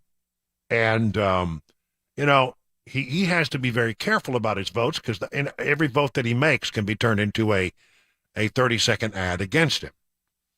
And Tester's position as a vulnerable Democrat makes his key vote for President Biden's agenda in the 51-49 Senate, where Joe Manchin tends to vote against some of the president's more liberal policies. Will he be the second person to vote against it? Will he become as powerful? Right now, you don't even have a 51-49 Senate. You got a 49-49 Senate. Because John Fetterman is sick. Dianne Feinstein has, what's that thing called where you get the skin thing? Shingles. And shingles, thank you. There are a lot of skin things, but she has shingles. So if you get Tester Manchin and Kirsten Sinema all to vote against, the liberal nonsense, then his agenda will not pass. And Kirsten Sinema is now an independent. Manchin, I guess he's still technically a Democrat. Feinstein is out. Fetterman, I don't know what's going on with Fetterman. I don't believe anything we're being told about Fetterman. I mean, I want to know the truth. Man's had a couple of strokes, and then all of a sudden, well, he's depressed. He had to go for several weeks. Nobody's seen him. Nobody's laid eyes on him. Is he really depressed, or are there other medical issues that have arisen that they are keeping from the voters in the state of Pennsylvania? Because if it looks like, Fetterman is out, then they've got all kinds of problems. The Democrats do. Very quickly, on the Ohio train derailment.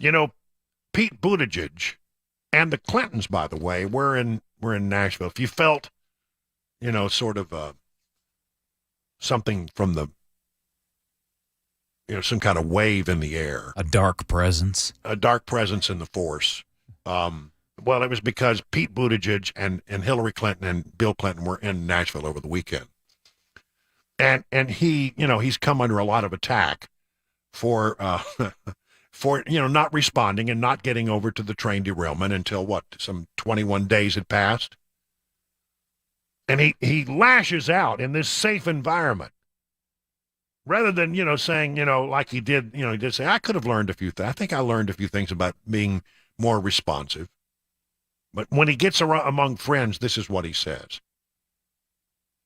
It's really rich to see some of these folks, the former president, these Fox hosts, who are literally lifelong card-carrying members of the East Coast elite, whose top economic priority has always been tax cuts for the wealthy, and who wouldn't know their way around a TJ Maxx. What does that have to do?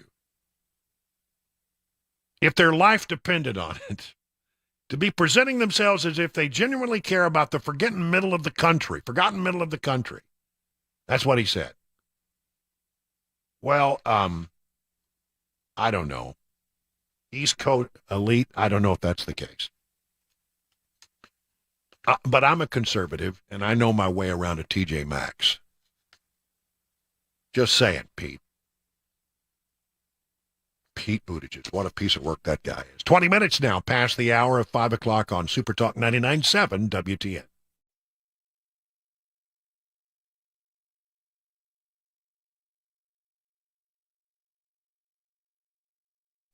Let's talk about McGill's famous Glock store. I'm telling you, what a place it is, 35,000 square feet. Have you been there? You need to get by. I'm telling you, this is the place to go. If you're a big, a 2A guy or a 2A gal, you need to get over there. Cabana Wife and I went to the Glock store, and I actually thought, I was going to be I'd probably be the better shot. Walked in there, thinking I was going to show her a thing or two. And boy, did she surprise me. She's a way better shot than I am. But you know what? We had a great time that day. It was a lot of fun training with her. And we both learned something from the skilled people there that work there who gave us some real good guidance and real good instruction. And if you and your significant other want to enjoy a couples training session, well, why don't you just do it? Go to shoot270.com, shoot270.com, and click on book a shooting session. Or alternatively, you can go to the Glock store website, or you can go to the Glock store. You can call the Glock store. That's it. 615-682-6565. 615-682-6565. By the way, during your session, you might want to try out as many of their rental handguns as you possibly can, with or without optics. It would be actually a great way to test out and find out maybe what kind of weapon you'd like to purchase next. The Glock store, 615-682-6565, shoot270.com. Just click on Book a Shooting Session. That's only at McGill's world-famous Glock store, minutes from the airport and worth the drive from anywhere.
"26 minutes now past the hour of 5 o'clock on the drive.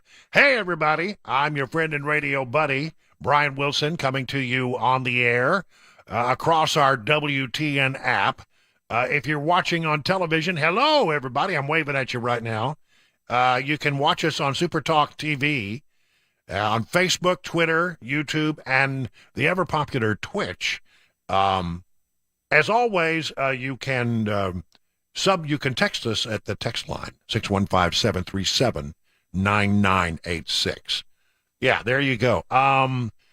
Today, in the White House briefing room, Karine Jean-Pierre once again said something that they have said before at the White House, that they're not going to be involved in any negotiations with the House of Representatives with regard to raising the debt ceiling.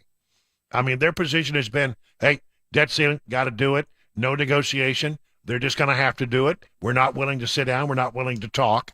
And we're going to insist that the Republicans do it. Republicans have said, no, just a moment. We have some things we'd like to talk to you about with regard to some of the spending that's going on they look at this as an opportunity to perhaps claw back some of the crazy spending that's going on and to bring some sanity to the situation. Once again, Karine said today, no negotiation. Is the president going to come back to the table with McCarthy to talk about it? What's the plan here?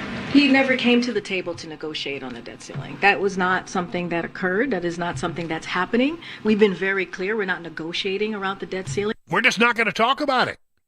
Well, except that when Joe Biden was a member of the Senate, he was all about negotiating over the debt limit. And the folks at the RNC have put together a compendium of things that Joe Biden has said in the past about that. I have had the great honor of spending hours and hours and hours, and you've covered my negotiating the debt limit and other things with the leaders of the Republican Party. A lot of those new members who came here with my way or the highway, they'll either be on the highway or they'll learn that they have to have compromise. Really pleased and thankful all these guys showed up to begin the hard business of trying to deal with what's at hand here. How can you explain the fact that grown men and women are unwilling to budge? It's going to be, what it ordinarily would be, a normal political battle. Some of them are still unwilling to budge by taking an absolute position, my way or no way. That's not governing. We're going to lay down not hard negotiating position, but make sure each of us understand where the other guy's coming from. See, this is another example of Joe Biden, being out there saying, I am doing it this way, and this is the way it's going to be done.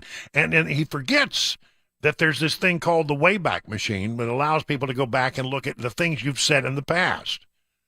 I mean, history is replete with Joe Biden flip-flopping on positions. I mean, believe me, there's a list as long as my arm, and as you know, I have really, really long arms. They're really, quite frankly, they're ape-like. Ape-like. There's really the only way to describe it. But I'm telling you, he's always flipping and he's always flopping, and he says, we're not going to negotiate. Oh, he's going to negotiate. He's going to have to negotiate. Guess what? You don't have Democrat majorities in the House and Senate anymore. You have just the Senate, and barely that. You're going to have to deal with the House. And I don't know why Karine keeps going down this path that we're not negotiating. You're going to negotiate. Yeah, I know you will. It is now 30 minutes past the hour of 5 o'clock on SuperTalk 99.7.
You know, you're listening to The Drive, which is powered by the Wellness Institute of Nashville. Speaking of which, if you've been thinking about getting some of that non-surgical spinal decompression that I'm always talking about down at the Wellness Institute of Nashville, well, you should know that they're half off for the price of the cost of it's one half off, 50% off for the entire month.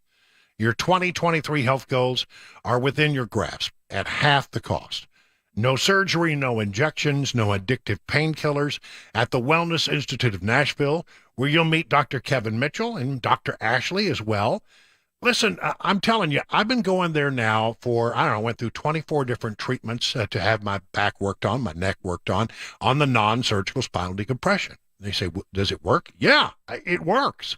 I mean, some of the problems that I'm having, I'm no longer having. Now I'm in a maintenance. I go, once a month.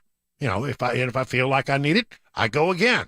But it really has made a difference in my life. And here's the thing. When I talk to people down there, people that I see, because, everybody has appointments around the same time each week. You meet the same people each time you go, and you start talking to people, and they all have the same story. I mean, I was messed up. I couldn't move. I didn't have any mobility. I was hurting. And through the process at the Wellness Institute of Nashville, they started to feel better. Will it work for you? Well, to go by and see Dr. Kevin Mitchell and find out what he can do for you. 615-246-5009. 615-246-5009. Learn more at painisbad.com.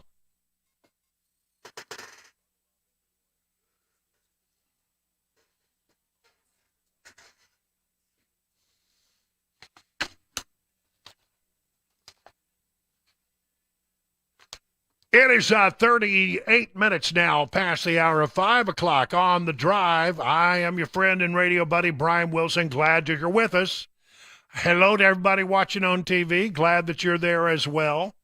We've got all of the. I haven't gone to the regular TV lighting today. I'm just using the regular room lighting. Yeah, I noticed that. You didn't go to DepthCon 3 or whatever it is. Yeah, because it has a purple hue to it, and people think it looks pretty cool. I like it. Well, maybe, in the 6 o'clock hour, I'll turn that on for you. I've still got my fluorescents. Yeah, your fluorescents look great. You look so washed out and lifelike. When I was in television, I quickly learned, and this is true, that 90% of looking good on television is how you light it. I mean, honestly, it's amazing. Some people in television, here's a little back, pull back the curtains on the television thing.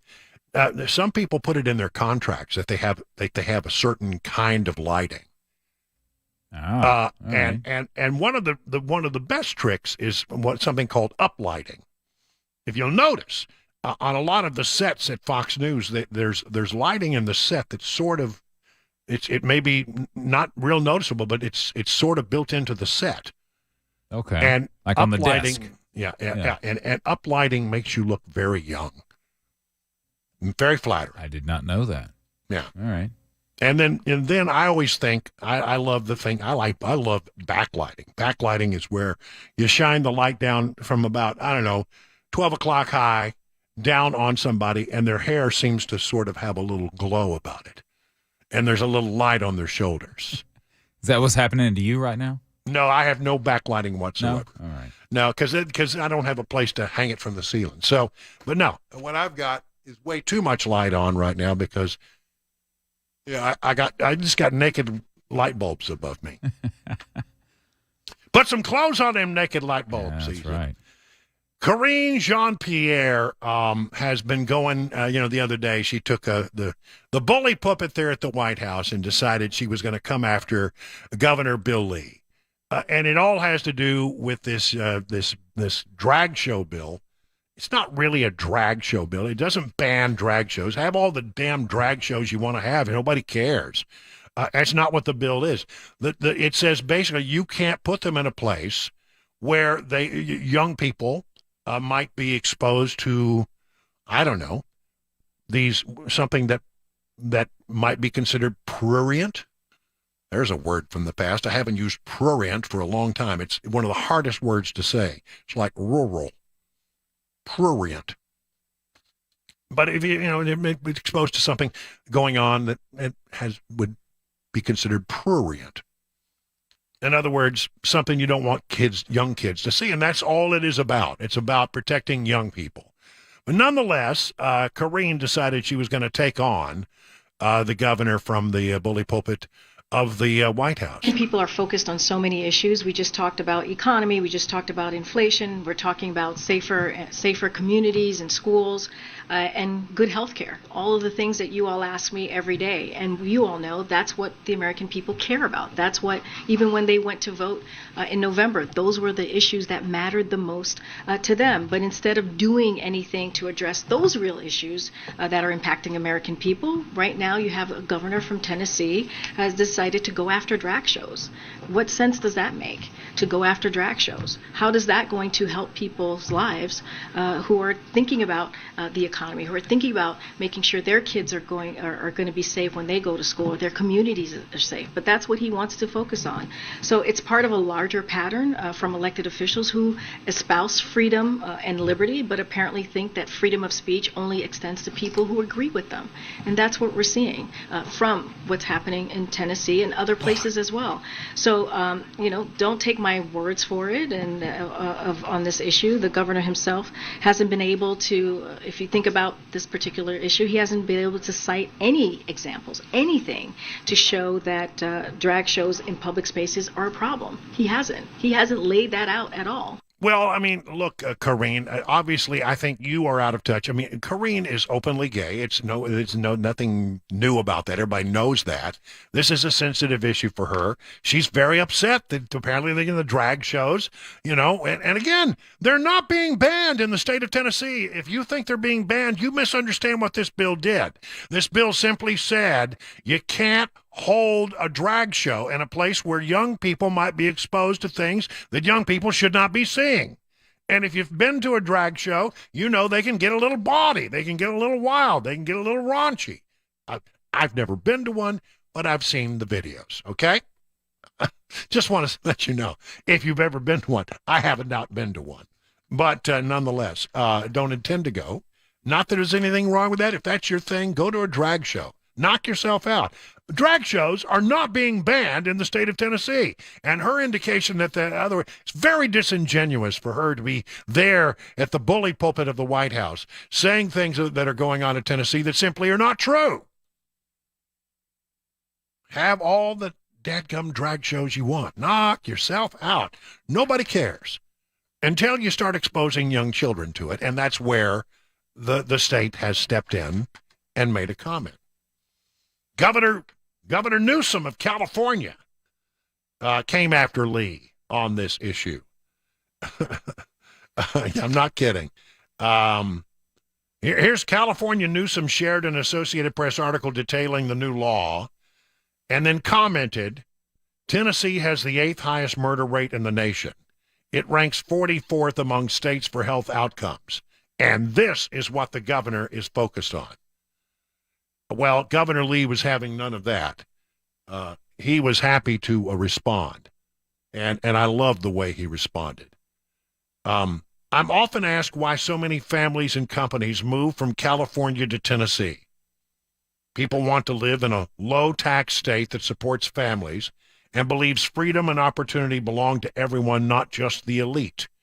If you like rankings, Governor Newsom, we recommend the U-Haul Growth Index. What is that? Well, that's a poll that's provided by the folks at U-Haul that show where people are leaving and where they're moving to. Well, they're leaving California in droves. You know why they're having such a deficit right now? Well, first of all, runaway spending. They've got a huge budget deficit in California. But I think part of it is their tax base is leaving. They're voting with their feet. They're getting up and they're moving. And they're coming to places like Nashville, Tennessee, Middle Tennessee. And I used to be worried about them. I'm not worried about them at all. I'm completely convinced these are people who were stuck in a state where they absolutely 1,000% disagreed with what was going on. They felt out of, like, they weren't comfortable there. They didn't like what was going on. They didn't like funding a government. They didn't like paying high taxes. And they're looking for some place where there are just good common sense policies and good people. And they're coming to places like Tennessee. And they're all about it. They're all excited. They're not coming here to change your state. They're coming here because your state agrees with the way they want to live their life. So what he's saying here to Governor Newsom is, mind your own damn business. People are coming here and they're leaving your state in droves. So who has the better solution? I think people are voting with their feet. And I'm telling you, California is going to lose a lot of people. I mean, they're moving to places like Florida. They're moving to Texas. They're moving to Tennessee. They're moving, any place where they can, and the states that have, by the way, no state income tax are some of the most attractive as of all. I've told you the story about how when I moved, initially I moved from Maryland to Florida, another no income tax state. It's like getting a $30,000 a year raise. It's unbelievable. I mean, I all of a sudden I didn't have to pay state income tax. Man, I'm telling you, when you pay a state income tax, and it hurts in a place like Maryland, like a place like California, a place like New York, a place like Chicago. I can understand why people are leaving by the droves. So there you have that. While I have a minute, and I do have a minute, I want to talk about another story here in Tennessee that is catching my attention. And you may remember, I was one of the first big stories that happened once I got to Nashville in 2018 when I was working the morning shift. And there was a deadly shooting at the Antioch Waffle House. And the person who has eventually been charged and convicted of the murders that occurred there that day is a guy by the name of Travis Reinking. He was crazy. In fact, they had to put him through a lot of mental health rehabilitation in order to get him to the point where he could be tried for these cases.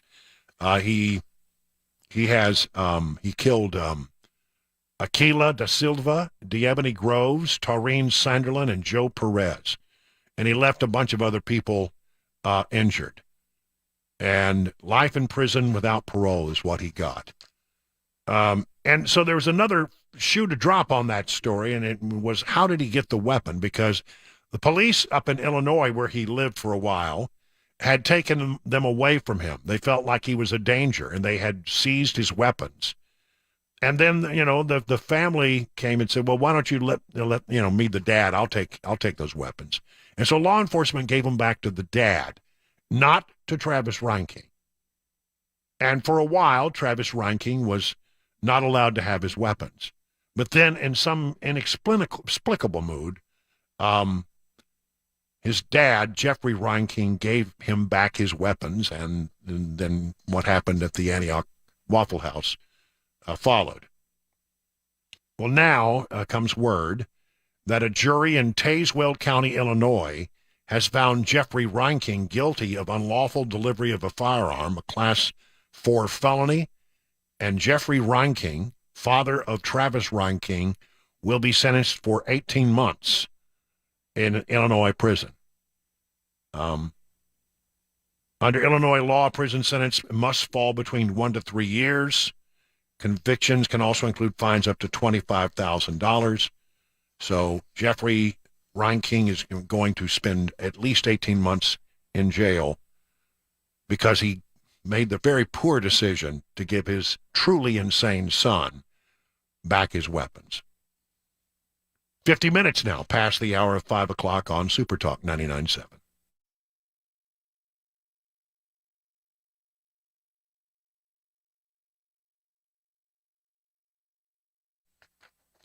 Let me tell you about Everseal.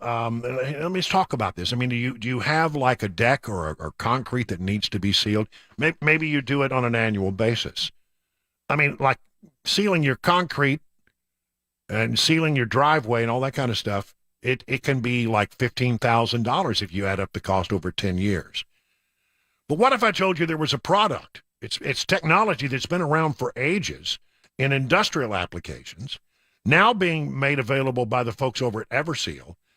And if you put it a permanent solution, you're doing it one time on wood or concrete, and it will last you for 25 years. In fact, probably last you 30 to 50 years, but it's guaranteed for 25 years from the manufacturer. Does this sound like something you'd like to do? I mean, do it once and forget it. That's what they offer at Everseal. Their process starts by deep cleaning all the way through your wood or concrete to bring it back looking as new as it will ever look. And then they have this patented seal that absorbs and becomes a part of the wood or concrete to prevent any further deterioration, again, between 30 and 60 years. And listen, if this sounds good to you, why don't you reach out to the folks over at Everseal? 1-844-EVER-USA. That's 1-844-EVER-USA. Or learn more by going to the website, ever-seal.com.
Grace Point Healthcare delivers medicine affordably with a menu-style transparent pricing. The whole idea here is to know how much it's going to cost before the care is actually delivered. That's a pretty neat concept, isn't it? They have smart care plans for just $69 a month. You get unlimited office visits, free basic labs for the entire year. They have some premium smart care plans that actually include a couple of home visits each year if you need them. I mean, who does that kind of thing anymore? Grace Point Healthcare, that's who. And they treat the entire family, even newborns. They have family plans to offer as well. Now, in conjunction with a high-deductible insurance plan, this could save you and your family hundreds of dollars. At Grace Point, they take their time with each patient. They see you the same or next day. There are no long wait times or crowded wait rooms. They treat naturally whenever possible. It is a military vet-owned practice. Just some of the reasons why it's been voted the best primary care provider by Toasted Music City year after year after year. Grace Point Healthcare on Main Street in Franklin. Here's the number, 599-6868. That's 599-6868 to schedule a visit.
Well, good evening, everyone. You're listening to The Drive, which is powered, as you just heard, by the Wellness Institute of Nashville.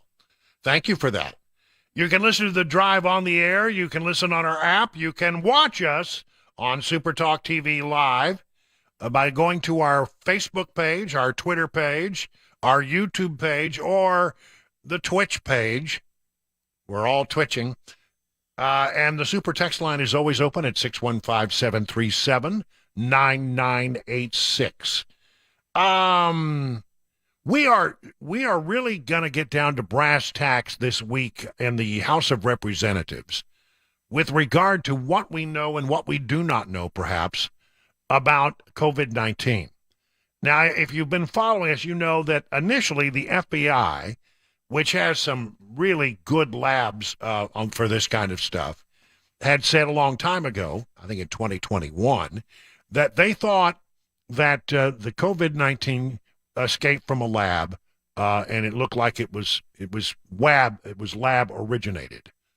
And then it sat there alone. You know, all the other agencies that looked at it either hadn't made up their mind or said, no, we think it's naturally occurring. And then the Energy Department came out and said, you know what, we have our national labs, which are incredibly good in this particular area. You may not think of the Energy Department as having particularly good resources for this, but they really do. The national labs do this kind of work. There's a lot of little weird things that the Energy Department does that they don't talk about all that much. And so they came up with the same conclusion. We think it came out of a lab. We think it was a lab leak. Well, so this week, the House of Representatives is going to hold a couple of hearings with regard to this. And Representative Jim Jordan is going to be chairing those hearings. And I'm telling you, is there anybody in Washington who can explain things better than Jim Jordan? I mean, you give him like a minute, and he'll lay out a story for you that makes your hair curl.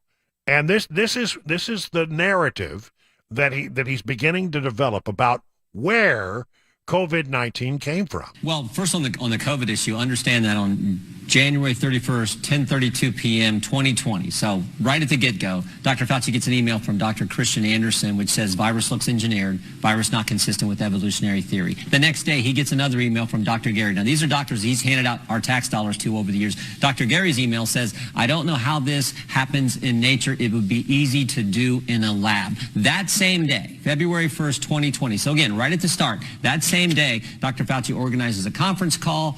Him and Dr. Collins get on there with Dr. Gary, Dr. Anderson, all these other virologists. They get on there, and 3 days later, everybody changes their story. The same guy who said this would be easy to do in a lab says, oh, now you're crazy if you think it came from a lab. The same guy that says, I don't know how this looks engineered, he changes his story. And then the kicker is, 3 months later, those same two doctors, Dr. Anderson and Dr. Gary, get a several million dollar grant from Dr. Fauci to continue their research. So the fundamental question is, why was Dr. Fauci so consumed with making sure the narrative wasn't about the lab? I think it's because they were doing gain-of-function research there. He didn't want that out. And that was the narrative that everyone on the left bought into, even though the facts and common sense, maybe most importantly, pointed to the lab leak theory. I mean, really, it is common sense. Where did it break out? It broke out in Wuhan. It first started being reported in 2019 in Wuhan. And the Chinese said, well, it happened at this wet market in Wuhan. Incidentally, the wet market's about 2 blocks from the virology lab, the Wuhan virology lab, where they actually study coronaviruses, novel coronaviruses. This is what they do. If you have an outbreak of a novel coronavirus, 2 blocks, they claim, from the lab, what kind of conclusion would you draw from that? I mean, look, we know where it started, and we know who was doing that kind of research, and there's a great deal of evidence to suggest that the Wuhan lab was being given money by the U.S. government to do gain-of-function research. I mean, Rand Paul has said this from the very beginning. He's never budged. He's never backed down. And he's been castigated for holding that position. They have attacked him. They have smeared his name. They've done everything they can to get him to sort of back off. He won't back off. That's what I love about Rand Paul. He's a tenacious little bulldog, he is. He just doesn't want to give up. When he says something, he stands by it. And he stood by this from the very beginning.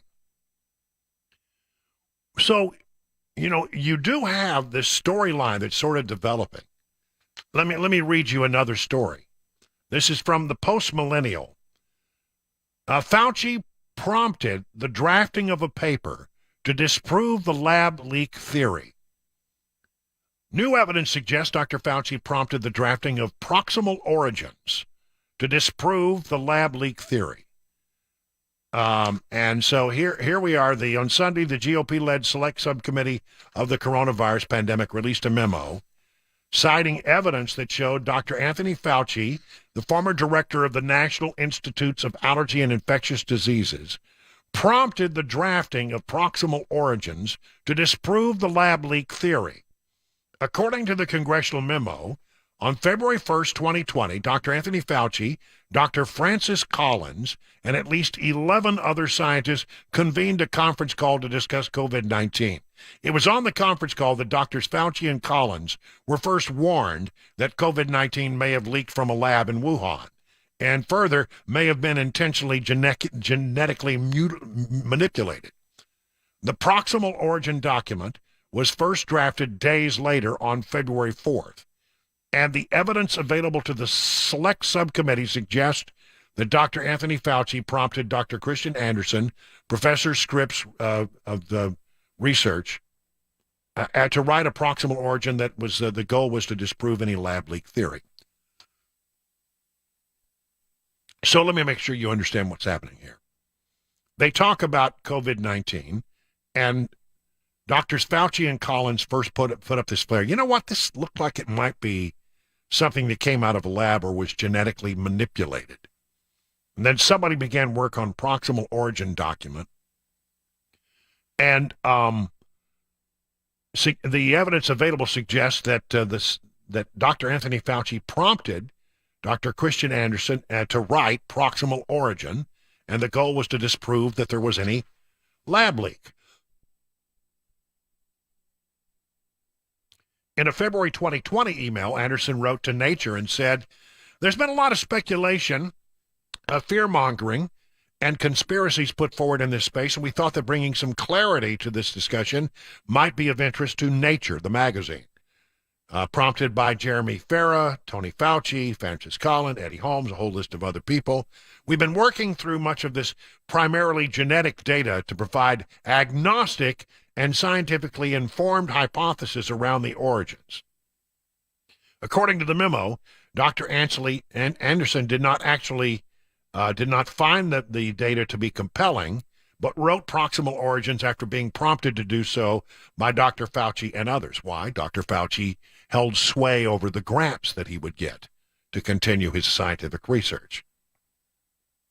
Later, Dr. Collins emailed Fauci expressing dismay that the article, when it was published in Nature, which they saw prior to publication and were given the opportunity to edit, did not squash the lab leak hypothesis. And they are asking, can the NIH do more to put down the lab leak hypothesis? And there was a response from I think I read in one story, a response from Fauci saying, it's a bright, shiny thing. Let's let it fade away. Don't do anything. Now, this is the kind of stuff that we're going to get to. We're going to get to in this hearing. We're going to see the letters. We're going to see the documents. What was the purpose of pushing? If you believe, as we're always told, that Dr. Anthony Fauci, he's a man of science. I represent science. He represents science. I represent science. Well, if you represent science, then you are open to all possibilities. And you let the evidence tell you what is true and what is not, if you represent science. I represent science. Well, I mean, why was he pushing so hard to make sure that everybody understood that it wasn't a lab leak. It occurred naturally. And pushing the publication of this article, I think Rand Paul is correct.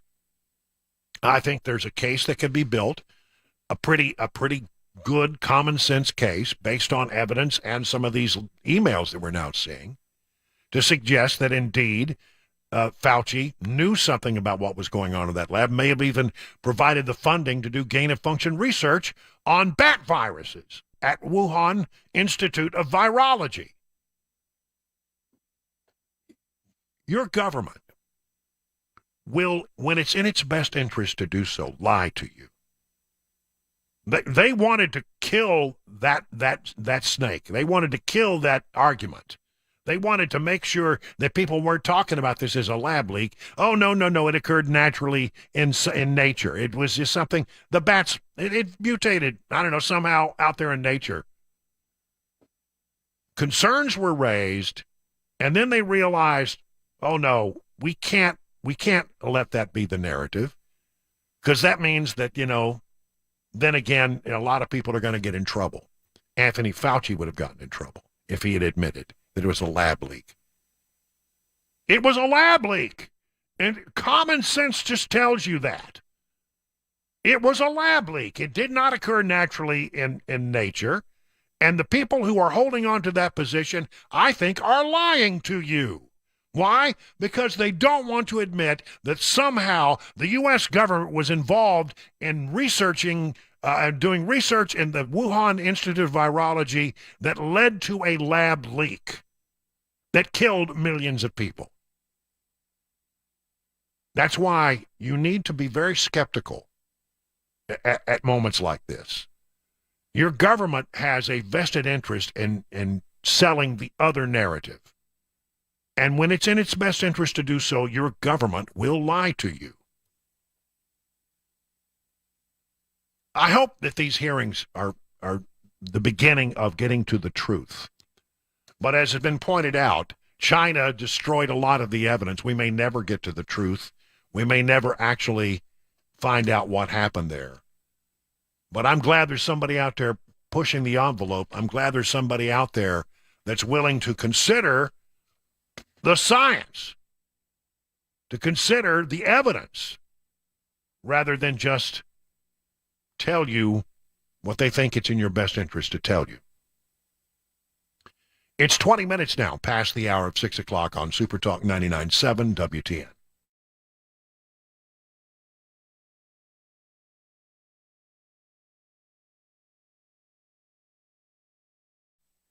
Let me tell you about Genesis Diamonds, if I could.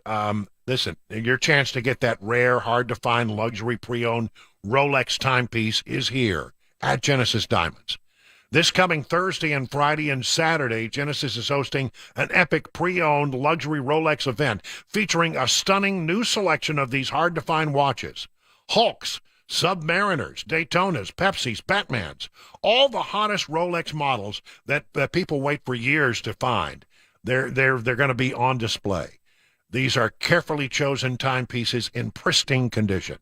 If you've been searching for a Rolex, you know how amazing this opportunity is. And listen to this. With the purchase of any luxury pre-owned Rolex, at this event, Genesis will give you a beautiful pair of 2-carat lab-grown diamond stud earrings. That's right, free, a $6,000 value. Also for this event, Genesis has pre-owned Rolex buyers on site offering top dollar for your Rolex. So you can sell yours or trade it in for another model. It's a great event. Come see the largest selection of luxury pre-owned Rolex watches in the state and take advantage of special financing and get a 2-carat lab-grown pair of diamond studs valued at $6,000 absolutely free. This Thursday, Friday, and Saturday only at Genesis Diamonds, your home for luxury pre-owned Rolexes, Green Hills, and Cool Springs.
adventures in broadcasting occur here each and every day. I mean, I'm going to share with you some behind-the-scenes news.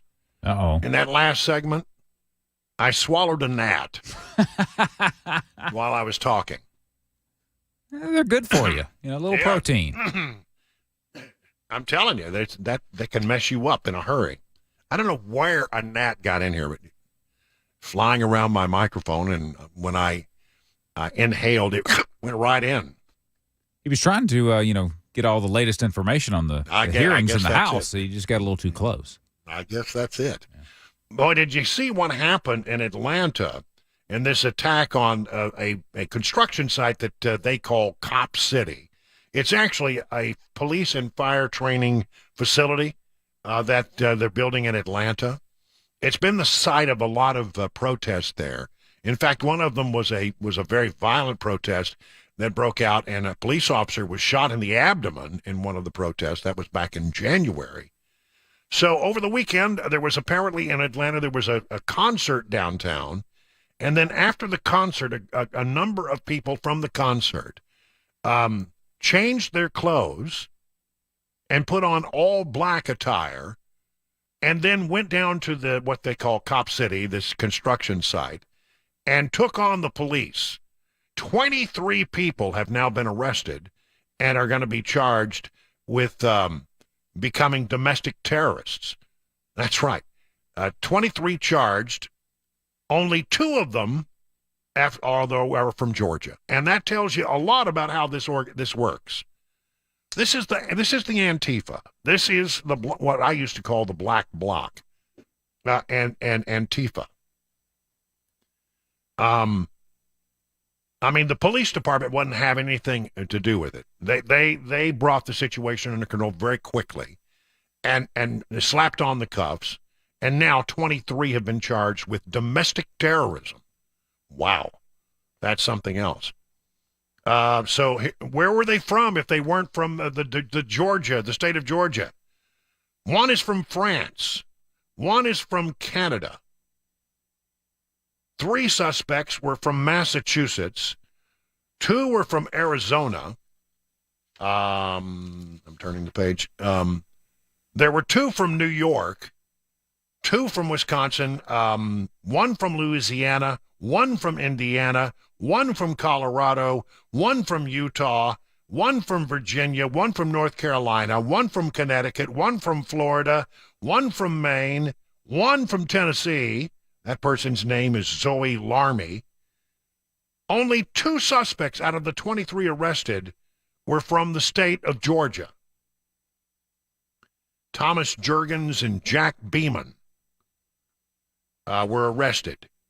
The group is accused of leaving a nearby music festival Sunday evening, heading to the construction site of the Atlanta Public Safety Training Center to conduct a, quote, coordinated attack on construction equipment and police officers.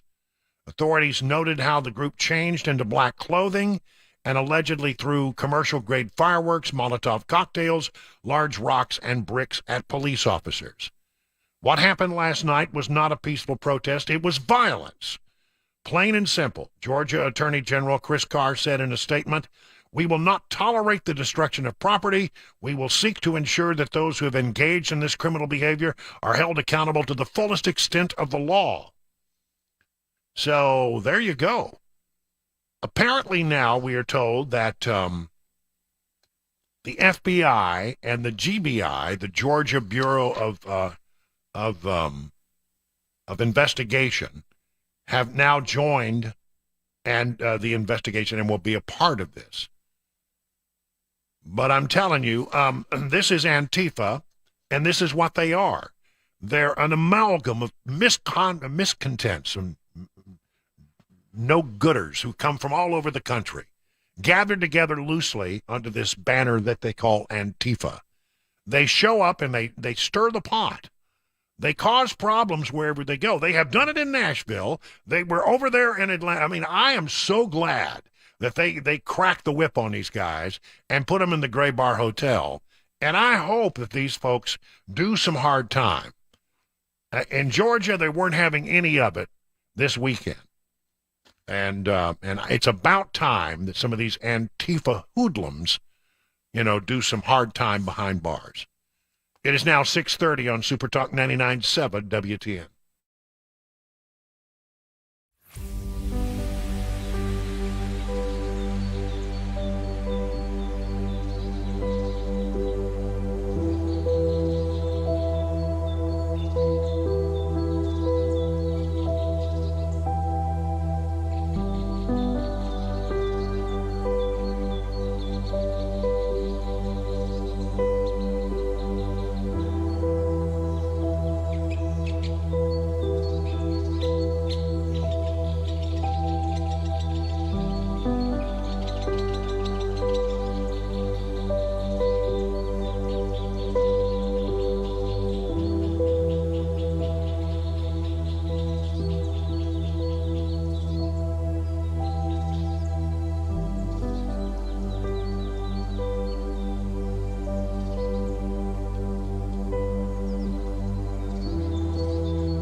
A Roth IRA versus a traditional IRA. Which one should we do? A lot of people struggle over this particular decision. And I'll just give you a couple tools to figure out what might be better for you. Think about it this way. Let's say if I had $1,000 that I was thinking about investing, that was income, $1,000 of income. With an IRA, let's say that you're in a 30% tax bracket. Let's say there is such a thing.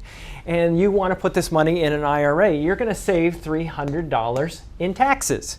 Now, if you go post-tax with like a Roth IRA, this is how much goes into the Roth IRA. Now, let's say that later on down the road, we have this money and it didn't grow at all, just to keep the math really simple. And let's say that at some point in the future, you're in a lower tax bracket, because the way our tax system works is that your first income is taxed at a really low rate, and then you get up into higher rates, 10%, 12%, 22%, and so on and so forth. It gets higher. If you're earning income and you're at that particular tax rate up there, you might want to avoid that tax rate right now and take the income at a later point in time when you're in a lower average tax rate. Now let's say that you're in a 10% bracket down here when you pull the money. How much are you going to pay in taxes? 10% of $1,000 is $100. How much do you get to spend? $900. Well, even though I didn't have growth, I had growth because of the difference between my tax rate here and here. And that's the idea. That's one of the things that we look at. We look at Social Security taxation, income taxation, and a lot of factors that might drive you into higher or lower brackets in the future. If you want to learn more about our approach to investing and financial planning, go to paulwinkler.com and set up a free 15-minute phone call or call 615-851-1950.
37 minutes now past the hour of 6 o'clock. I'm Brian Wilson, your friend and radio buddy, and thank you for listening to The Drive. We got about, 22 more minutes left before Mark Levin takes over, and we're so glad that you're with us. This story, I think, is emblematic of things that will be coming down the pike in the years to come. And look, people will say, Wilson, you've lost your mind. And they say that on a regular basis anyway. I mean, that happens occasionally. But I mean, I think we are headed for a difficult time in this country. I mean, all the signs are there. I mean, you got people who are fleeing California, fleeing New York, fleeing the major metropolitan areas and coming to places like Middle Tennessee, coming to Florida, coming to Texas. They're moving, they're voting with their feet, which tells you something is up.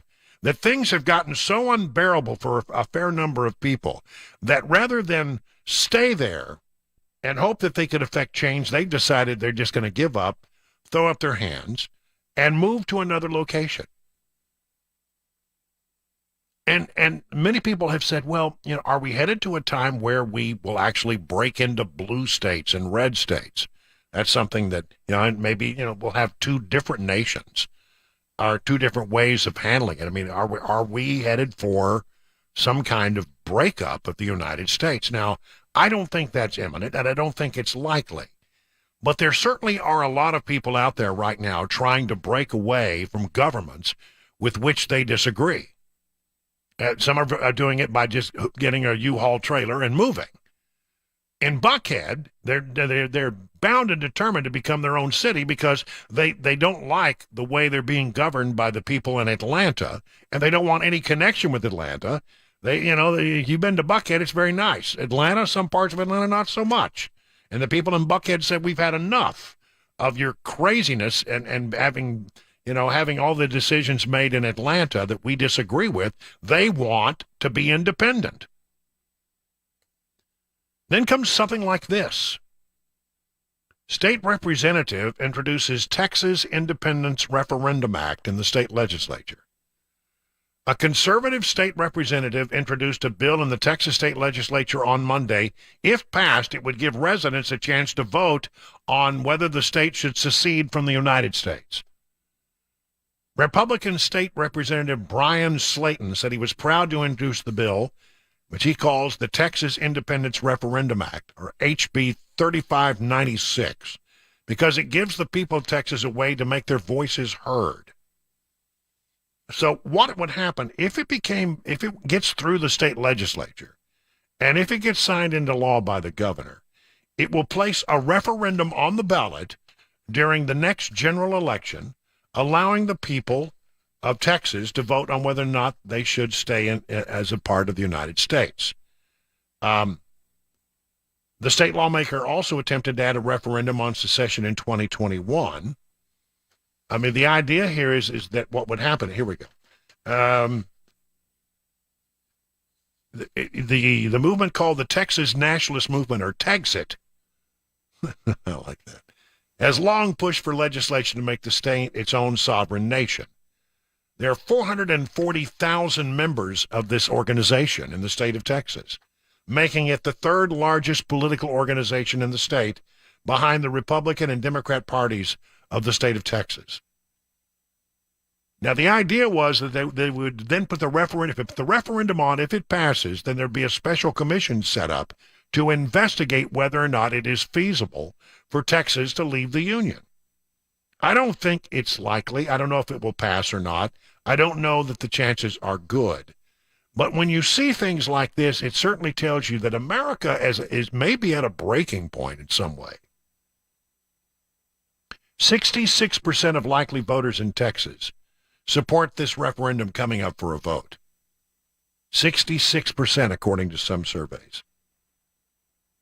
There have been a lot of discussion. I mean, even back when I was a kid in the state of Texas, there was always a talk, let's secede from the Union. Let's secede from the Union. Texas has the right to be its own independent nation, which I don't think is technically true.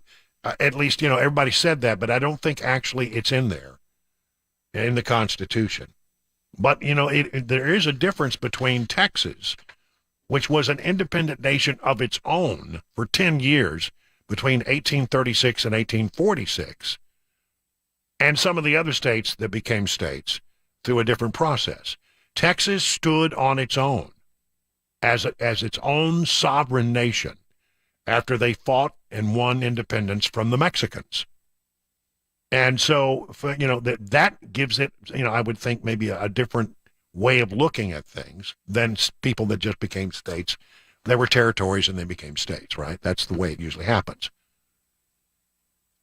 So I don't know. It seems to me that there are people out there who are ready for a big break from the way. They don't like the way things are going with the federal government. They don't like how Washington is working, and they're fed up with it.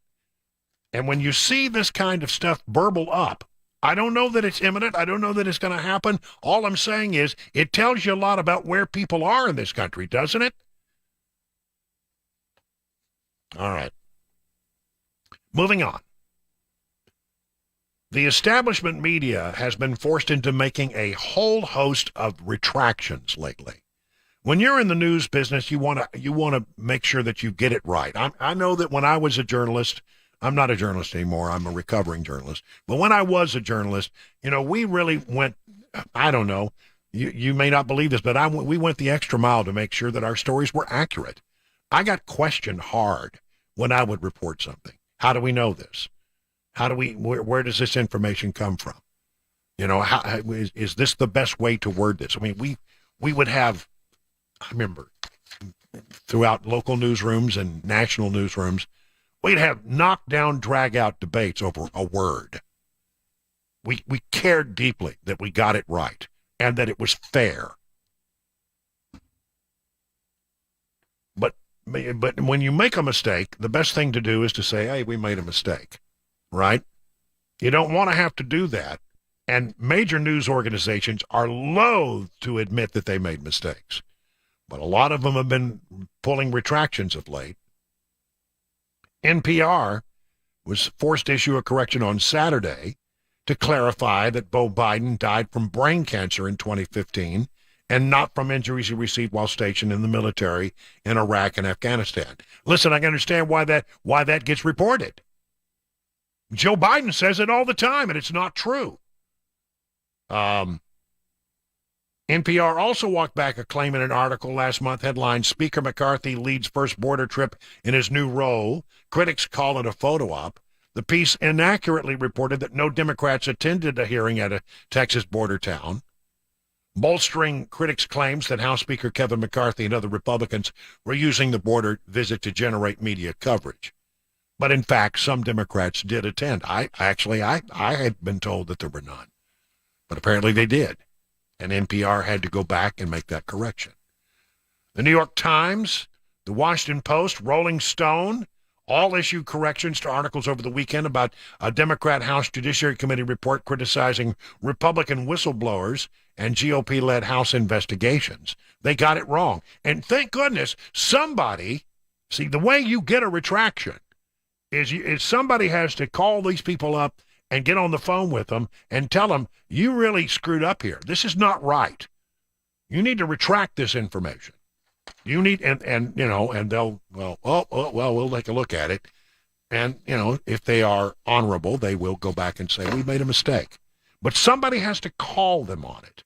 So what I'm seeing here in this story is that Republicans in the House of Representatives, now that they are in the majority, are not sitting back and letting falsehoods linger. They are actively working, and there are people who are willing to pick up the phone and call these major news organizations when they put up information that is incorrect or misleading and get them to retract it. So that's interesting that is happening. This story just really caught my attention today. You can get in a lot of trouble, I guess, for doing a story like this, but I'm going to do it anyway. From hotair.com. It's an editorial by a guy named David Strom. And he points to a survey that is out there that talks about how business people, I'll just read it. New report from business.com. Over 80% of non-binary people believe that identifying as non-binary would hurt their job search. Similarly, 51% believe their gender identity has affected their workplace experience very or somewhat negatively. And the article goes on to bemoan the fact that this is the case and said we need to do work on more fronts, blah, blah, blah, blah, blah. Well, David Strom says, well, listen, here's the fact of the matter. Quote, I can assure you that the average employer doesn't care about your pronouns. He or she cares about how big a pain in the ass you are going to be to work with. Pronoun people are always a significant pain in the ass. Always. Every single instance. How do I know that? It's not the innumerable examples you can find of people whining incessantly about being misgendered, dead and maimed, and all the other offenses that have been invented over the past few years. Examples are obviously chosen to emphasize the ridiculousness of differently pronoun and thereby hence should be viewed with some skepticism. These people are easy to make fun of and often deserve it. However, on the whole, this guy makes the case that they need help. How do I know that the alternatively pronoun people are always a pain in the ass? Simply, they demand the right to specify how people speak to them, refer to them in the third person. We aren't talking about people asking people to address them directly by a certain name. It's not much to ask, and people even extend me the courtesy, asking whether I like Dave or David. If some dude wants to be called Melanie, and comes to you and says, hey, I know, I've been known as Fred before, but starting today, I'd like to be known as Melanie. We would all go, okay, Melanie, and we would go along with it. I mean, we might not understand it, but if we were asked politely, we would do it. And we would take Fred and we would call her Melanie. But demanding that one be referred to by a pronoun that is grammatically incorrect is something else entirely. It is policing speech not directed at oneself and a revision of the entire English language to meet one person's personal and often fleeting desires. I agree with that so much. I really do. It's narcissism, and narcissists shouldn't be high on the list of people to be hired. he writes. It is 50 minutes now past the hour of 6 o'clock.